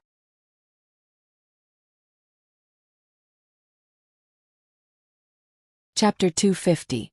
I looked at Xiao Fengya and said, Mom, it's all in the past. There's no need to hold a grudge. I've always believed in fate. Maybe it wanted me to live that way back then. Isn't everything fine now? Mom, don't think too much about it. Yuexin will definitely go to heaven. I said that to make Xiao Fengya feel at ease. Her current physical condition wasn't very good. If she suffered too much at once, she wouldn't be able to bear it. So, I could only say some comforting words to make her feel better. At this moment, the door of the ward was pushed open. My parents walked in with E. When my mother saw Duanmu Tochio lying on the bed, her eyes turned red. She walked to Xiao Fengya and hugged her tightly. My mother said softly, Xiaoya, it must have been hard on you. I just received a call from Han Hao and rushed over. How could such a big thing happen? How is Li Xiong? Xiao Fengya smiled bitterly and said, It's all in the past. Li Xiong is very good. He just passed the critical period. All of this is like a dream. But I don't want to think about it anymore. I'm really sorry that I had to trouble you to come here. What's there to be sorry about? This is what I should do. We've been sisters for so many years. No matter what, I should come and see you. It's just that Li Er didn't tell me about such a big thing. If it weren't for Han Hao, I wouldn't have known that such a big thing had happened. My mother looked at me with obvious dissatisfaction. Don't talk about Xiao Li. Xiao Li is also injured. This is all our fault. If we hadn't led the wolf into the house, Wang Le wouldn't have become so lawless. But she's already been taken away by the police. This time she won't escape again. Xiao Fengya probably thought about Yuxian's death and felt even worse. Her eyes were moist again. Then Yi ran from her father to me. She hugged my leg tightly, looked up at me and whispered, "Mommy, I missed you so much." Looking at Yi's cute appearance, I couldn't carry her with my injured arm. I squatted down and looked at her. "Yi, have you been obedient to your grandparents?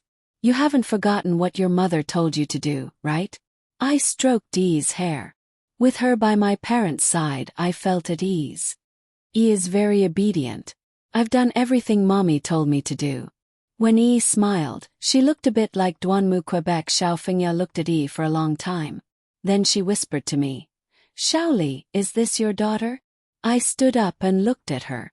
I knew that sooner or later, Yi's identity couldn't be hidden.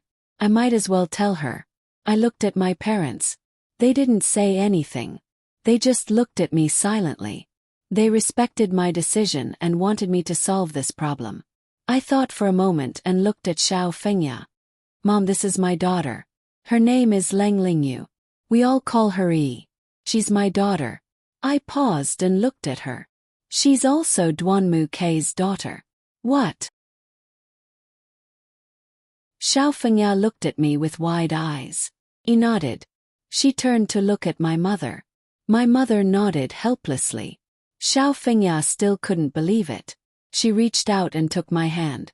"What's going on?" she asked softly. I let out a long breath and looked at Xiao Fengya.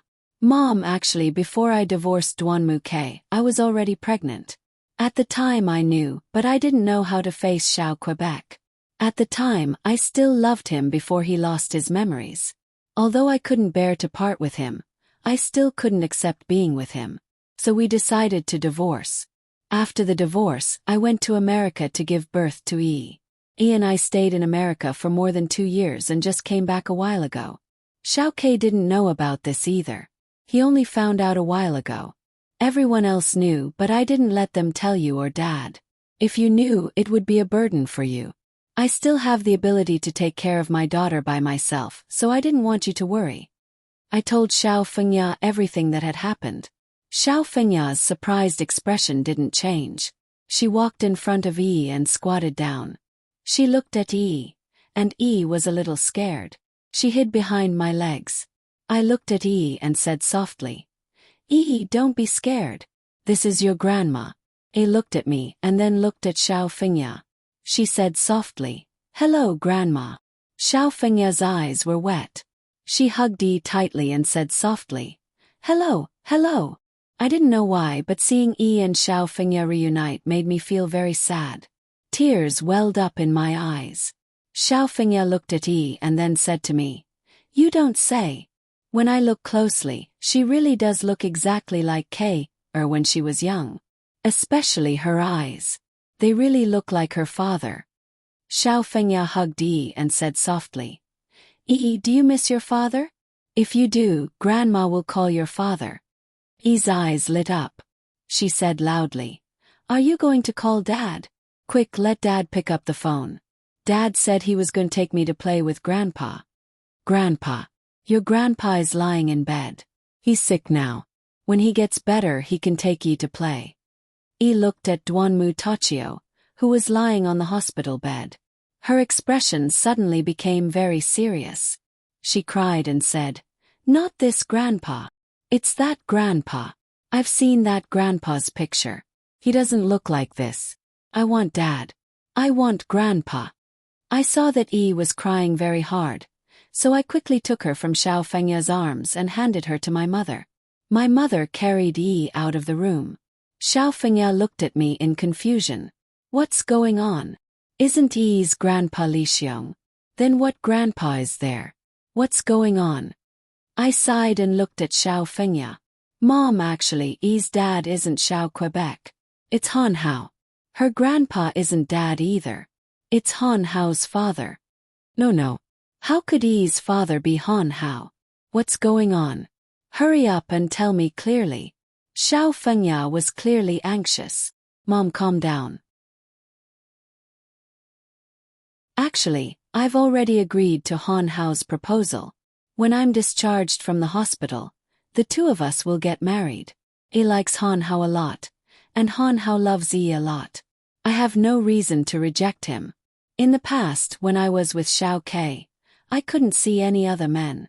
But now that someone is willing to take care of us, I...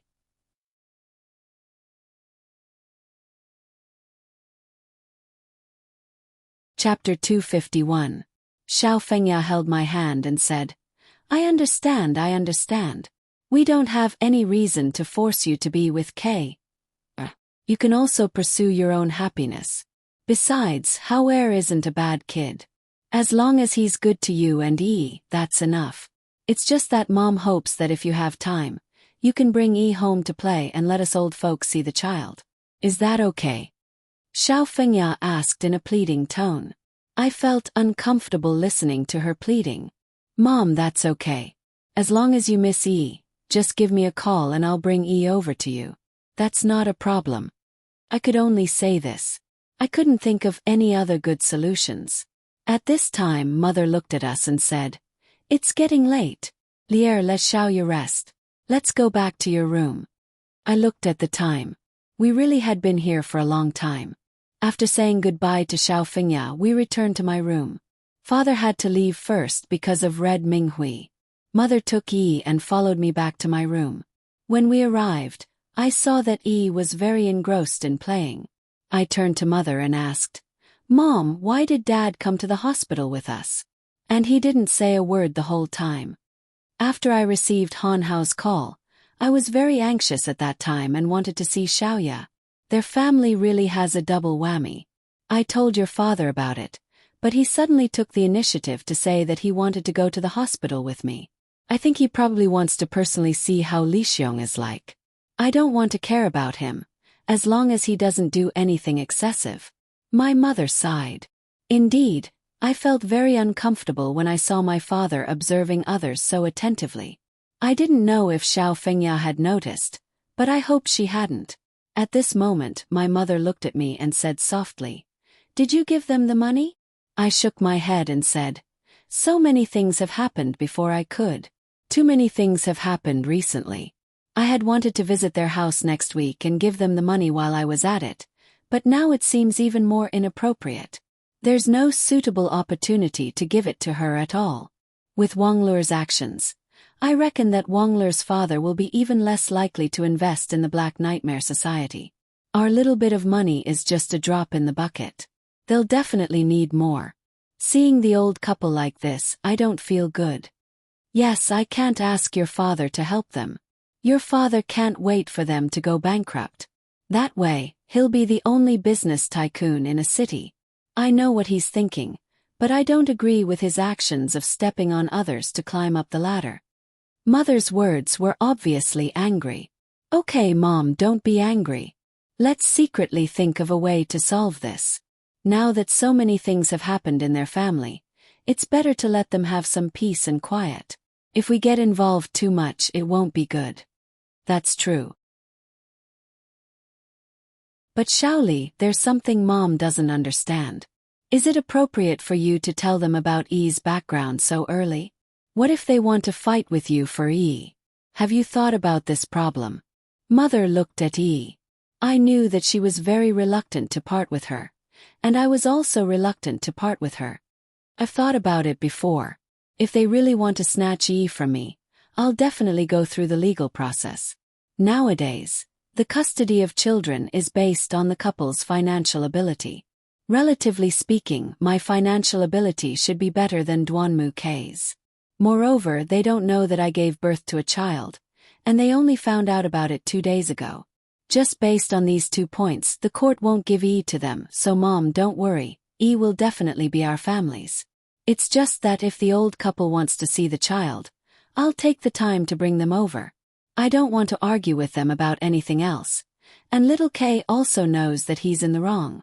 I watched E grow up little by little. I didn't know why, but she looked more and more like Duanmu Quebec. Perhaps this was family, a bloodline that could never be cut off. All right, no matter what, as long as you're happy. Your father and I can only support you in this aspect. We won't get involved in anything else. Mother looked at the time and said, all right, it's about time. I'll go order some lunch. E and I will eat here today. I'll stay with you for a while. Han Hao seems to have to go to the bridal chamber to take a look after his statement. He said that he'll be back later. Oh, all right, I got it. Mother turned and left. Only E and I were left in the ward. E was still very focused on playing with her doll. Too many things had happened in the past 2 days. We didn't have time to take her to the early education center, but E was very obedient. She just quietly stayed by our side. As long as Han Hao and I told her to, she would obediently listen. I was very happy about this. After all, having such a well-behaved daughter saved me a lot of trouble. Just as my thoughts were running wild, the door to the ward was pushed open. Red Baron walked in. Looking at her sweaty face, I knew that she had been busy for a long time. I looked at her and said softly, "You've worked hard. You've been busy for so long. Have you eaten lunch? I'll call Mom and ask her to buy more." The Red Baron slumped in the chair and looked at me. Shaking her head, she said, "Don't call. I saw Madam on the way here. Madam said to bring my share too. Finally everything is done." It was the first time I saw the Red Baron so tired. Indeed, she hadn't rested for a long time ever since she started preparing for the birthday party. "You've worked hard. After lunch, quickly go home and catch up on some sleep. Look at your dark circles."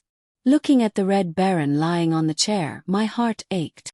Let's talk about it later. Let's talk about it later. Let me tell you the whole story first. After rescuing you that day, I handed Wang Le's friends over to the police.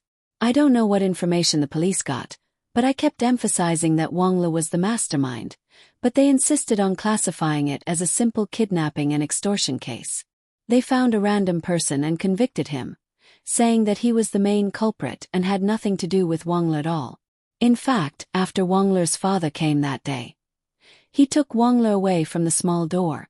Of course, the police didn't see Wang Le. Later, one of our sisters disguised herself as a maid in Wang Le's house and snuck into Wang Le's house. Only then did we know that Wang Le was grounded by her father. After that, we don't know how Wang Le escaped.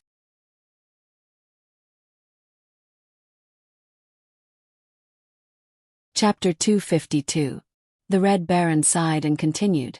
I asked the sisters who stayed at Wang Le's house to report to me about her father's situation. They said that Wang Le's father had broken down. It seems that he already knew that his daughter was in danger at that time. You know what happened after that, but there is one thing that I only found out about this morning, and it scared me to death. What could scare you? I looked at the Red Baron in confusion. The Red Baron looked at me and said seriously, "Actually, on the night that Wang Le escaped, she came to the hospital around 11 o'clock. He passed by your door. If it weren't for Han Hao's request that the patient's name not be written on the door of the ward, you might have been injured even more." What? Wang Le came to my ward. I was very surprised. I thought back and said to the Red Baron, "Now that you mention it, I seem to remember. That day, I did see a figure flash by the door, but then Duanmu K walked in. I always thought it was Duanmu Quebec. Could that be Wang Le?" "That's her. I went to the nurse's station to check the CCTV. After Wang Le passed by your ward, she didn't find you and left. Then Duanmu K walked out of the elevator and found your ward. The two of them missed each other. Otherwise, if Wang Le knew which ward you were in, you would definitely be in danger. Fortunately, she didn't find you. So, I guess that she went to Duanmu K's house because she couldn't find you. She only had one purpose, and that was to force you to show yourself. After this incident, I've decided that I won't let you be in danger anymore. I've already told the president that I will send more people to ensure the safety of you and E. Who knows if there will be anyone who will do anything to you? I don't care what others do to me, but you can't get hurt. You can't let anything happen to you. Actually, when I saw you lying on the hospital bed covered in wounds, I felt very upset. You pushed E out of the door and asked her to go find Han Hao. I was afraid that someone would harm her on the way, so I kept protecting her in secret. But I neglected you. This is what I can't let go of the most. I've been reflecting on myself. Why couldn't I be in two places? If I could, would you not have suffered so many injuries? My heart hurts. The Red Baron's eyes teared up as she spoke. This should be the first time I've seen her cry. My heart trembled. I didn't expect that my stubbornness would cause her to be so conflicted. I held her hand and said softly, "I'm sorry, Red Baron. I didn't think so much. I didn't consider your feelings. I'm really sorry. I won't do this again. Please don't be angry, okay? I really won't do this again. I promise you." The Red Baron looked at me. Her tears finally turned into a smile. She said softly, all right. I'm responsible for this too. My plan wasn't perfect. I thought that the kidnapper's motive was money. I didn't expect that their motive was to torture you. I'm sorry, Mississippi. I shouldn't have been too willful. I didn't consider your feelings at all. Red Jew, neither of us should blame ourselves. This matter is over. Let's start over, okay? You're sorry. I should be the one saying sorry. I shouldn't be so willful. I didn't consider your feelings at all. You can't be angry anymore. The Red Baron looked at me and nodded. Then, E ran up to the Red Baron and let the Red Baron carry her. The Red Baron carried her and kissed E deeply on her face. The Red Baron didn't understand what E was doing. She looked at E and asked, "E, what's wrong? Why did you suddenly kiss me?" "Thank you, Red Baron Auntie." E hugged the Red Baron's neck and kissed her face. The Red Baron and I laughed. I looked at the Red Baron and said, "Did you see that? Even E knows that you're doing your best to protect us. We all know that, so don't feel guilty anymore." She was actually very lonely. In the entire Red Minghui, she was known as the #1 fighter in the Red Minghui. Within the Red Minghui, she was my father's right-hand woman. But to herself, I was probably her first friend. Gradually, Suri and Xinyao also became Red Baron's friends. Even the Red Baron's sweet smile would only appear when she was with us. Previously, when I attended an internal meeting of the Red Minghui, I saw the Red Baron reprimanding her subordinates with a stern expression and sharp words. Anyway, I definitely wouldn't be able to stand it if she did that to me. But because of her strictness, her subordinates all admired her and no one dared to disobey her. Seeing the Red Jew fall asleep, I also closed my eyes and fell asleep. I didn't know how long I slept, but when I woke up again, the Red Jew on the sofa was gone. When I turned my head and saw her standing at the door, she made a gesture to me to keep quiet. He nodded. At this time, someone knocked on the door of the ward a few times, then pushed the door open and came in. The Red Jew rushed in front of the man, and the dagger in his hand was placed on the man's neck. I looked at the man, but I didn't know him. The Red Jew looked at her and said loudly, "Who are you?" The Red Jew looked at her and asked loudly, "What are you?" The man sneered and moved his head back slightly. The Red Baron saw that he was trying to escape, so she took another step forward and placed the dagger on his neck again. The Red Baron shouted, "Speak! Who are you?" I could see that her expression was very serious. It seemed that this man had angered her. The man looked at the Red Baron and said, "Your reaction speed is not bad, but your defensive awareness is too weak." Then, he reached out and shook off the Red Baron's arm that was holding the dagger. The Red Baron raised her leg and kicked the man's stomach. She was really fast. If it had been anyone else, they would have been lying on the ground. But the man took advantage of the opportunity to grab the Red Baron's thigh with one hand. The Red Baron's fair thigh was exposed. The Red Baron raised her other leg and kicked the man's head. The man turned around and slammed the Red Baron against the wall.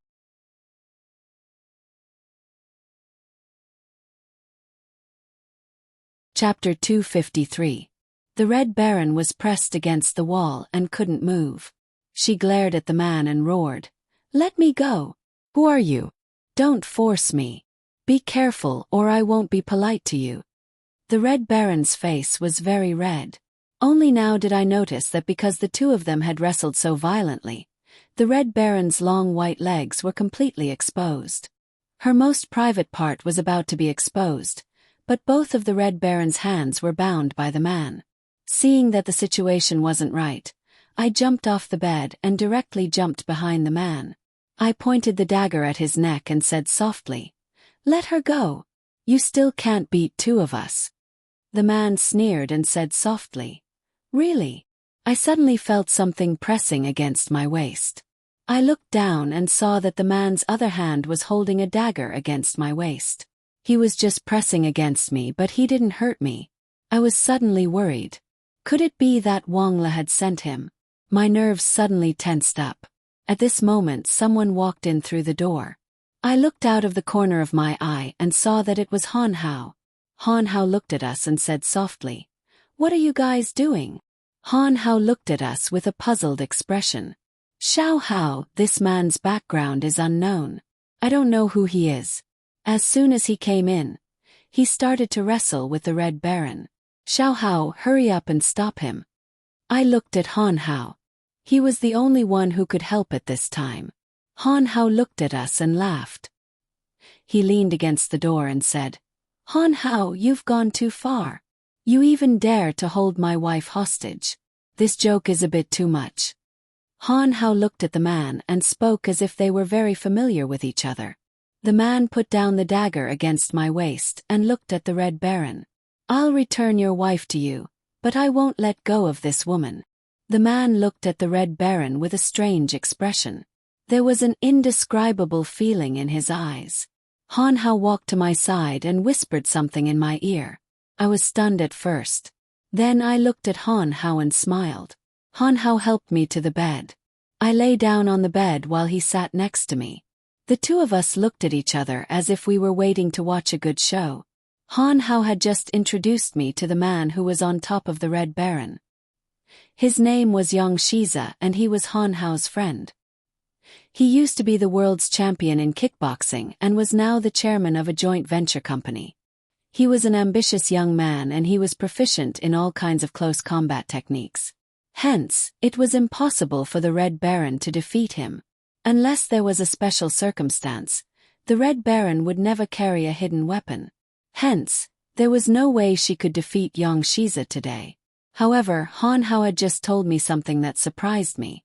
It turned out that everyone in their circle was familiar with the name Red Baron because the Red Baron was the best female fighter in close combat. Actually, Yang Shiza had come here to compete with the Red Baron and to confess his love to the Red Baron. I had heard from Han Hao that Yang Shiza had already told him that he liked the Red Baron. Hence, he took the opportunity to pursue the Red Baron. That was why he was so violent towards the Red Baron. Han Hao and I looked at Yang Shiza and the Red Baron. Yang Shiza pinned the Red Baron down on the bed. The Red Baron's face was very red. I knew that she must be regretting that she didn't carry a hidden weapon with her today. Otherwise, she wouldn't have let Yang Shiza act so presumptuously. However, the Red Baron seemed to have realized that Han Hao knew him. She could only helplessly be pinned down by him. Her skirt had already lifted to her thighs and her entire thigh was exposed. This was probably the most embarrassing thing for her. At this moment, the Red Baron sighed and looked at Yang Shiza. "Let me go." Yang Shiza smiled and looked at the Red Baron. He was less than 10 centimeters away from the Red Baron's face. He said softly, "What's wrong? Have you given up resisting? You're not struggling anymore. Me go. You and Han Hao know each other. I don't want to hit you, so let me go now." The Red Baron looked at Yang Shiza angrily. I had never seen the Red Baron so angry before. However, I could tell that Yang Shiza seemed to be even happier because the Red Baron was angry. Yang Shiza looked at the Red Baron. He buried his head in the Red Baron's neck and said softly, "I can let you go, but you have to promise me one thing." He gently stroked the Red Baron's exposed thigh. The Red Baron's face turned red. She twisted her body to avoid it. I looked at Han Hao and whispered in his ear, "Xiao Hao, isn't this too much? Look, the Red Baron seems to be really angry." Han Hao shook his head and said, "No, don't worry. They will definitely be together. Promise." Looking at Han Hao's happy smile, I felt less nervous. After hearing Han Hao introduce the boy to me, I felt that he had good qualities. If he was sincere about the Red Baron, I also felt that he would be a very suitable candidate. The Red Baron closed her eyes and shouted, "Say it. What do you want me to promise you? Say it." The Red Baron's voice was very loud, but she didn't sound very confident. It seemed that she had really met a strong enemy. Young Shiza pressed against the Red Baron's body and said softly, "Will you be my girlfriend?" He gently kissed the Red Baron's face. "What?" The Red Baron looked at young Shiza in horror. "Will you be my girlfriend?" Young Shiza looked at the Red Baron, and his gaze suddenly became very sincere. The Red Baron was stunned. She stopped struggling and looked at young Shiza in horror. Her face was full of disbelief. Young Shiza saw that there was a chance. He let go of the Red Baron and said seriously, "I won't force you. I will pursue you until you say yes." The Red Baron saw that he had let go of her. She quickly straightened her skirt and looked at young Shiza. "You stop dreaming. I will never say yes to you." I knew that the Red Baron was angry because she couldn't beat him. That was why her attitude was so tough. But looking at the Red Baron's blushing face, I felt that her heart must be beating very fast. I looked at the Red Baron and asked softly, "Red Baron, do you know who he is?"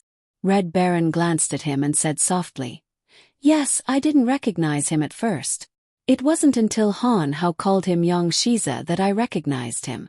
It turns out that he is young Shiza. He is a kickboxer.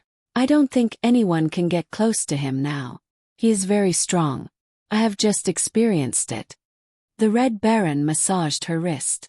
It seemed that young Shiza had hurt her. She glared at young Shiza and walked to my side. She looked at Han Hao and asked softly, "Han Hao, what is going on?"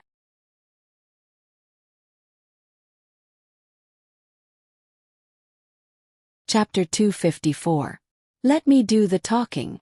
Young Shiza walked to the bedside, grabbed a chair and sat down. Then he looked at the Red Baron and said, "I've been good friends with Han Hao since I was young. I went abroad to deal with some company matters, so I didn't know that Han Hao had so many things happening in China. Also, he told me that he was busy with his wedding, so I stayed by his side. First, I could protect him, and second, I could help him. Han Hao and I were talking about how I won the competition, so we talked about the Red Baron. Because the Red Baron is too famous in our circle, everyone said that the Red Baron is a great beauty, but I still wanted to see her in person. So, I used my connections and finally found a picture of the Red Baron. It was taken secretly, but I fell in love with her the moment I saw her, and I couldn't help myself. Later, Han Hao told me that the Red Baron is Cold Glaze's personal bodyguard. At that time I couldn't wait to see her. When I saw the Red Baron for the first time, I wanted to take her for myself. This kind of possessiveness might be a little scary, but I really like her. So Miss Leng, please help me. Help me pursue the Red Baron. Looking at young Shiza's sincere expression, I felt a little warm in my heart. It seemed that the Red Baron had met the right person this time. Before I could open my mouth to agree, the Red Baron looked at young Shiza and said, "Young Shiza, I advise you not to trouble yourself. I won't fall in love with you, and I don't plan on dating either. I still have my own career to do, so don't trouble yourself." The Red Baron rejected him very straightforwardly. I didn't know if she was really angry, or if she was testing young Shiza.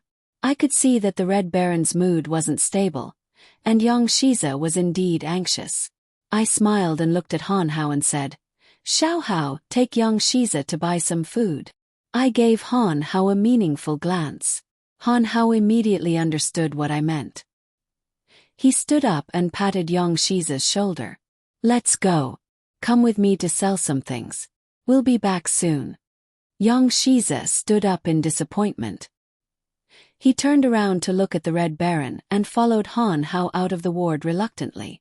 The Red Baron and I were the only two people left in the room. I could see that the Red Baron was still angry. I looked at the Red Baron and said softly, "Okay, you're still angry." The Red Baron sighed. How could I not be angry?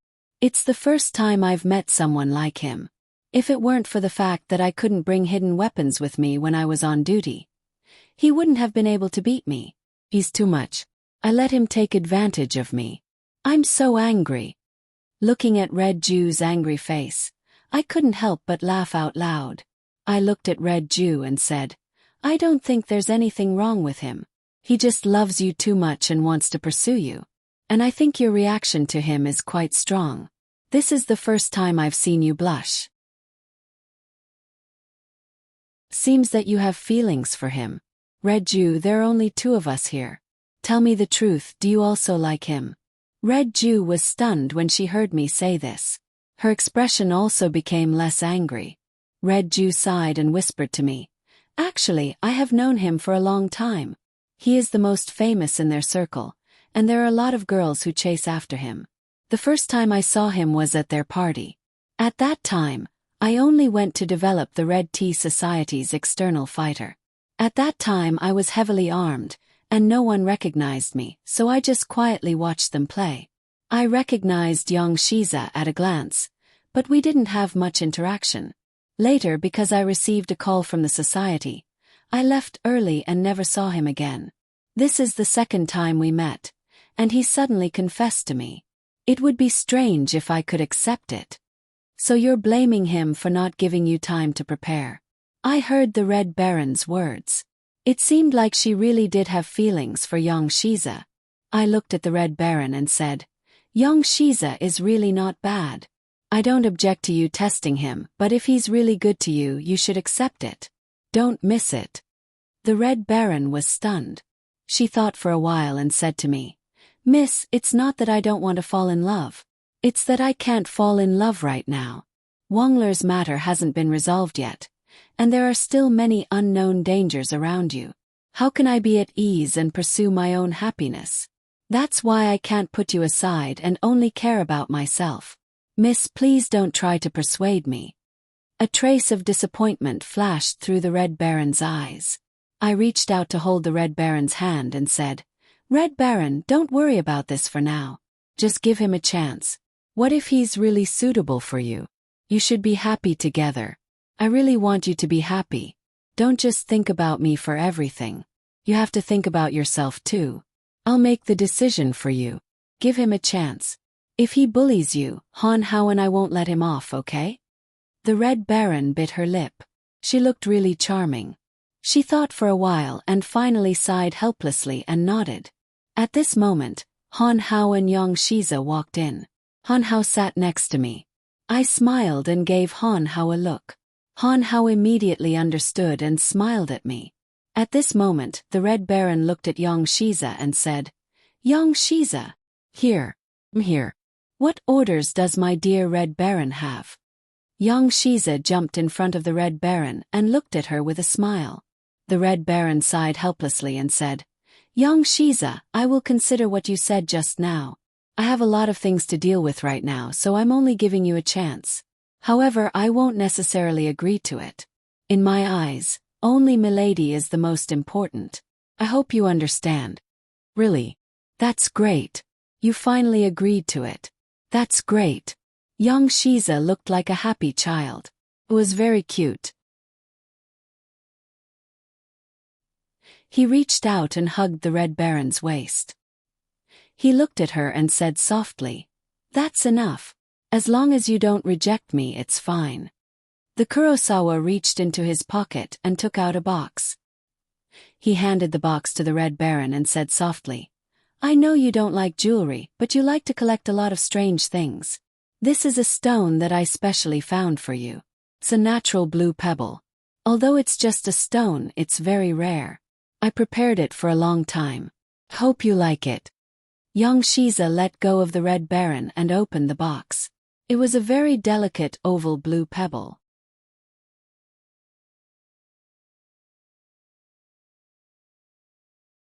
Chapter 255. The Red Baron's eyes immediately lit up. I knew she must really like this stone. The Red Baron looked at Yang Shiza and said softly, "Thank you. This stone is very beautiful. I'll accept it."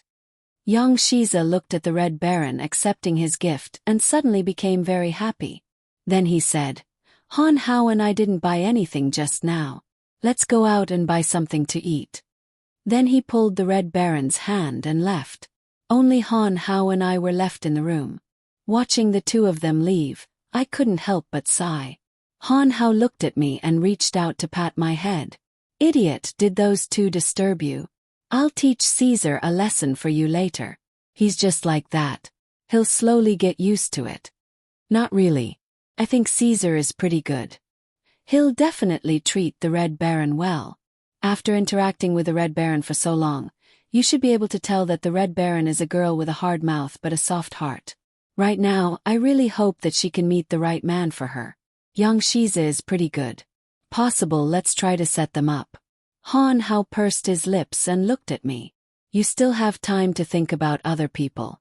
Why don't you think about what's going on between the two of us?" Han Hao looked a little unhappy. I gently rubbed his palm and said softly, "All right, didn't I already agree to marry you? So don't be jealous and think too much. The two of us have already gotten married, but the two of them haven't. I'm just worried, so don't be angry." Han Hao sighed and looked at me. All right. Whatever you say. Can't help it. Who told me to love you so much?" Han Hao cupped my face and kissed me on the lips. I smiled and looked at Han Hao. Looking at his handsome face, my heart felt very comfortable. Now that I think about it, I should be a very lucky person to have such a perfect lover. Han Hao suddenly seemed to remember something. He looked at me and said softly, "I just came from Uncle Duanmu's room. Uncle Duanmu's situation doesn't look too good." What's going on? Tell me in detail. What happened to Dad?" I suddenly felt a little worried. Han Hao looked at me and sighed. Uncle Duanmu may have received a strong external stimulus, which then led to high blood pressure and heart disease. Although his life is no longer in danger, he's still in a severe coma. He hasn't woken up yet. Even the doctors can't guarantee that he won't wake up. Right now, Auntie Xiao is very sad. Xinyao is also crying very sadly. Fortunately, Suri is always by her side. It's all my fault. If I hadn't angered Wang Lur, if I hadn't realized that she would deal with Duanmu K and his family, so many things wouldn't have happened. Dad wouldn't be like this. It's all my fault. What about Xiao K? He's also here, right? His mood is still stable." Han Hao sighed. "He's also here, but his condition isn't good either. He suffered too big of a blow." Now that their family is in such a situation, more and more things are happening. They definitely can't take it anymore. Also, Xinyao just found out that she's pregnant. Her condition isn't good either. More and more things are happening, but she doesn't know how to help them. What? Xinyao is pregnant. I couldn't believe it, but I was also very happy. After all, she and Suri had been married for so long, so they should have a baby. Han Hao nodded. Yeah, she's been pregnant for 3 months. She doesn't even know it herself. If she hadn't fainted from grief, and the doctor hadn't found out that she was pregnant, she probably wouldn't have felt it until her belly was big. But her body is malnourished, and she's also in the stage of keeping the baby. She's already in the hospital, right next to Uncle Duanmu's room. Don't worry, Suri is already by her side. I smiled bitterly and looked at Han Hao. This is great. During this period of time, everyone will be going in and out of the hospital. I'm fine now, but none of you will let me leave the hospital. You want me to recover before I go out. But it's really stuffy here, and I can't take care of E anymore. I don't know if she's been good or not. She's so smart, I'm afraid that my parents won't be able to control her. You shouldn't accompany me during this period of time. You should go and take care of E for me. She's the only one who listens to you. Sometimes I have to reason with her, and I might not be able to out-talk her. Han Hao looked at me and smiled. Of course, I'll accompany E when I have time. Don't worry, I might not be able to come here often during this period of time. After all, there's the renovation of the house, the wedding preparations, and the company matters. I also have to take care of E, so I might not be able to take care of everything. That's why I asked Caesar to come and accompany you. With Red Baron and Caesar by your side to protect you, I'll be at ease. Otherwise, I really won't be at ease if you're alone. I can't let anything happen to my bride. Don't worry, I got it. You can go and do your things. I'll be fine alone. Just let the two of them have a good date. Don't let me affect them. I reached out and touched Han Hao's face. Actually, my heart ached for him. He was very good to me. I knew that he was preparing for his wedding very carefully. How could I be so stubborn as to only let him be good to me and not understand him? I looked at him and said, I know you're very busy, and I also know that you're busy with things for our future. I can't help you now, so I can only ask you to do these things. But you must take care of your body. You've lost weight recently, and you've become a lot more haggard. I don't want to see you like this. It will make my heart ache. Han Hao nodded and looked at me. I know you're very anxious too. Don't worry, didn't the doctor say that you're recovering well? You just have to be at ease and wait to be discharged. Don't think about anything else. Just be at ease and be my bride, as long as you don't regret marrying me. How could I regret marrying you? I'm very happy that you're willing to take me and E in. As long as you don't give up on us, we'll be fine. Don't think that we're a burden to you. Han Hao looked at me with a black face. It seems that at this time, E is much cuter than you. E wouldn't threaten me like this. In this world, only you can treat me like this. I don't have a temper. Actually, my temper is quite bad. If anyone dares to take an inch and want a mile, I definitely won't forgive them. Only you can see this gentle side of me.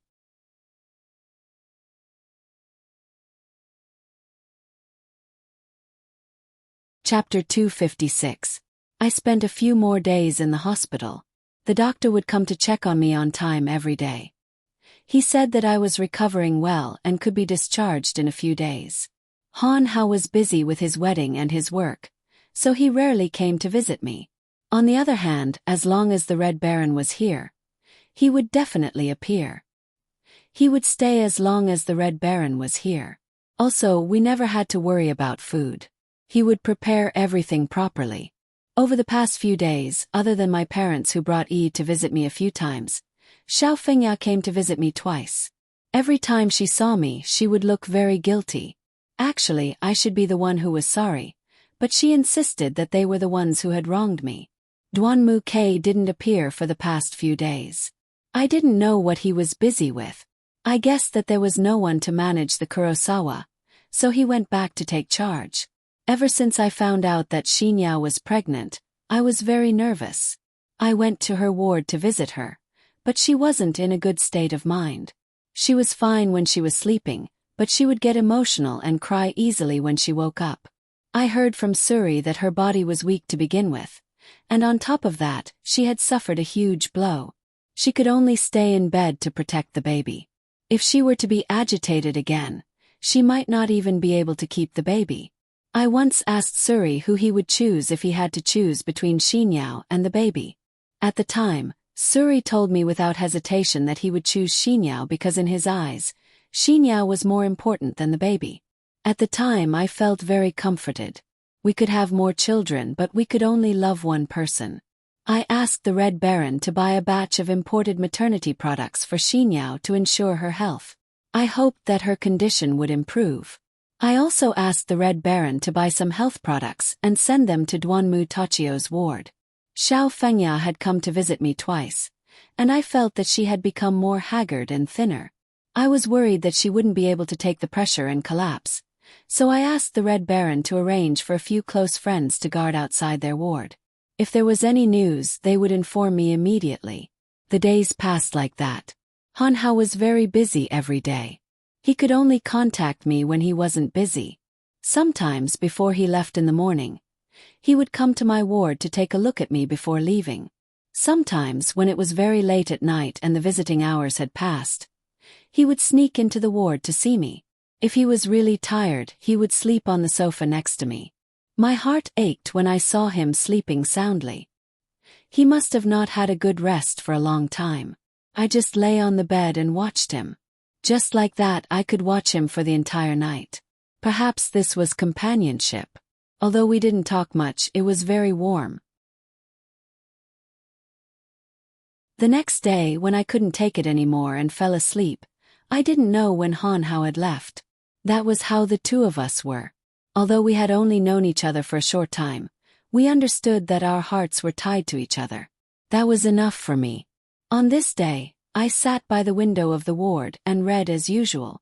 Young Shiza brought a lot of new and strange gadgets for the Red Baron. The two of us studied them very seriously. Seeing that the Red Baron gradually let down her guard, I felt that it was good. It seemed that she had gradually accepted young Shiza. When it was almost time for lunch, the door to the ward was pushed open. The person who walked in was none other than Duanmu Quebec. I hadn't seen him for a long time. Compared to the past few days, his mental state wasn't very good. After he closed the door, he walked directly to the sofa and sat down. It seemed that he had been tired for a long time. I looked at the Red Baron and Yang Shiza and said, "Red Baron, you and Yang Shiza can go out first. I have something to discuss with Duanmu Quebec." The Red Baron nodded and led Yang Shiza out. Only Duanmu K and I were left in the ward. I looked at him. He leaned his head back on the sofa and closed his eyes. It seemed that he hadn't rested well for a long time. I looked at him and asked softly, "How's Dad?" Duanmu K shook his head and said softly, "Not good. The doctor has checked on him many times. I don't know how long it will take for him to wake up. Mom can't take it anymore. She wants to pull out the tube and go home. I don't want to see her disappointed face, so I hid here." You can't pull out the tube. If you pull it out, Dad won't be able to be saved. At least for now, there's still a ray of hope." When I heard that Xiao Fengya was about to give up, I couldn't help but tremble. How fragile a human's life was. "If you have time, please help me persuade Mom. She listens to you more than anyone else. Xinyao's condition isn't good either. She needs to protect the baby. If it weren't for Suri's help, I wouldn't have been able to take care of her. There's also a lot of things to do in Kurosawa. I really can't handle it." Duanmu K then lay down on the sofa and curled up. It was a sign of insecurity. He must be in a lot of pain. At this time, there was no one to help him. "How are things in Kurosawa? Is there anything else you need to do?" I looked at Duanmu Quebec. I didn't know if there was anything I could help him with. Duanmu K sighed and said, "Sigh, don't bring it up. I've just finished dealing with Yusun's funeral 2 days ago, and finally entered her into the genealogy as a daughter with a different surname from the Duanmu family. That's a little repayment from our family. Because of Wang Lure's incident, the fact that she intentionally committed murder cannot be changed. The trial hasn't been held yet, and we don't know what kind of crime she'll be convicted of. But with Wang Lure's father's power, she definitely won't be sentenced to death. Her father has already withdrawn his investment, and the entire Black Nightmare Society is now an empty shell. Other than a few projects that can still be maintained, the other projects have all stopped. Or rather, I should say they've all stopped. The board of directors is under so much pressure, and I can't hold on much longer. I thought for a moment, then walked to the cabinet and took out the 5 million yuan bank card that my mother had given me and the 10 million yuan bank card that I had taken out myself. I walked to Duanmu K and handed him the 2 cards. "I can't help you with anything," I said softly. "These 2 cards have 15 million yuan in them. You should use them for emergency relief and restore some profitable projects. Don't go bankrupt for real. You still have your parents, your sister, and your unborn child. They all need you, so you have to hold on. I know that this amount of money is only a small amount, and I can't take out that much." Duanmu K raised his head and looked at me. He said softly, "Some time ago, someone invested 10 million under Lin Yu's name. That person was you, right? Although it's not your real name, this method is definitely yours. I won't be wrong."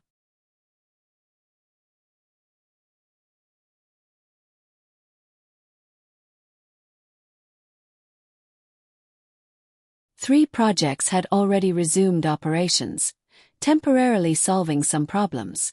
As for some projects that could only be solved by bankruptcy, they had yet to be dealt with. I discussed this matter with Han Hao and Yang Shiza. Yang Shiza also agreed to buy some projects to help the Black Nightmare Group. Overall, everything was developing in a good direction. This was the result that all of us wanted to see. Finally, the day of my discharge arrived. He came to the ward early to give me a checkup. He said that I was recovering well and that I could be discharged with peace of mind. My injuries had already healed. On the day of my discharge, Han Hao came to the hospital early to help me with the discharge procedures. After everything was arranged properly, we were discharged. I followed Han Hao into the car and headed in the direction of my home. I suddenly remembered something. I looked at Han Hao and said, "Xiao Hao, let's take a detour to the cemetery. I want to see someone." Han Hao was stunned. He seemed to understand and nodded. We changed our route and headed in the direction of the cemetery. When we passed by a flower shop, I specially bought a bouquet of flowers for worship. The person I was going to see was very important to me. When we arrived at the cemetery, I looked at Han Hao and said, "Why don't you wait for me at the entrance?" Han Hao shook his head and said to me, "Since we're here together, let's go see her together. Although she and I can't be considered friends, she's still a very important person to me because she saved your life." I looked at Han Hao and nodded with a smile. Then I took Han Hao's arm and walked through the entrance. When I arrived in front of Yu Xian's tombstone, there was a bouquet of flowers in front of it, but they had already withered. It looked like they had been there for a long time. I picked up the bouquet of flowers and placed them in front of her tombstone. On the tombstone was a picture of Yu Xian. It was a black and white picture, but there was no smile on her face. I squatted down and reached out to touch the picture. My heart was heavy. Looking at the picture, I softly said, "I'm sorry I'm late. I just got out of the hospital and only just got the chance to see you. I'm sorry, I'm really sorry. Although our relationship wasn't very good when you were alive, I never held a grudge against you. I'll remember you taking a bullet for me for the rest of my life. Don't worry, I've already arranged for people to come and clean for you regularly and talk to you. Don't worry, you won't be alone. Although we weren't good friends when you were alive, from now on, I'm your friend, and I always will be." My tears flowed down uncontrollably. Han Hao walked to my side and put his hand on my shoulder. He softly said, "Darling, don't be sad. She'll be very happy if we can come and see her. Don't be too sad." I reached out and wiped the tears from the corners of my eyes. I just feel that life is really too fragile. She's still so young. Although I used to hate her, there are still a lot of things that I can't bear to part with. Han Hao helped me up and said softly, "All right, don't be too sad. It's getting late. Let's go back first. Dad, Mom, and the rest are still waiting for us at home. They still have to discuss the wedding. We still have a lot of things to do now. You have to cheer up. If you're unhappy, I'll be unhappy too, okay? Darling." You're tuning in to the Whispers of Romance YouTube channel. Don't forget to subscribe and join us on this journey to catch the most captivating stories.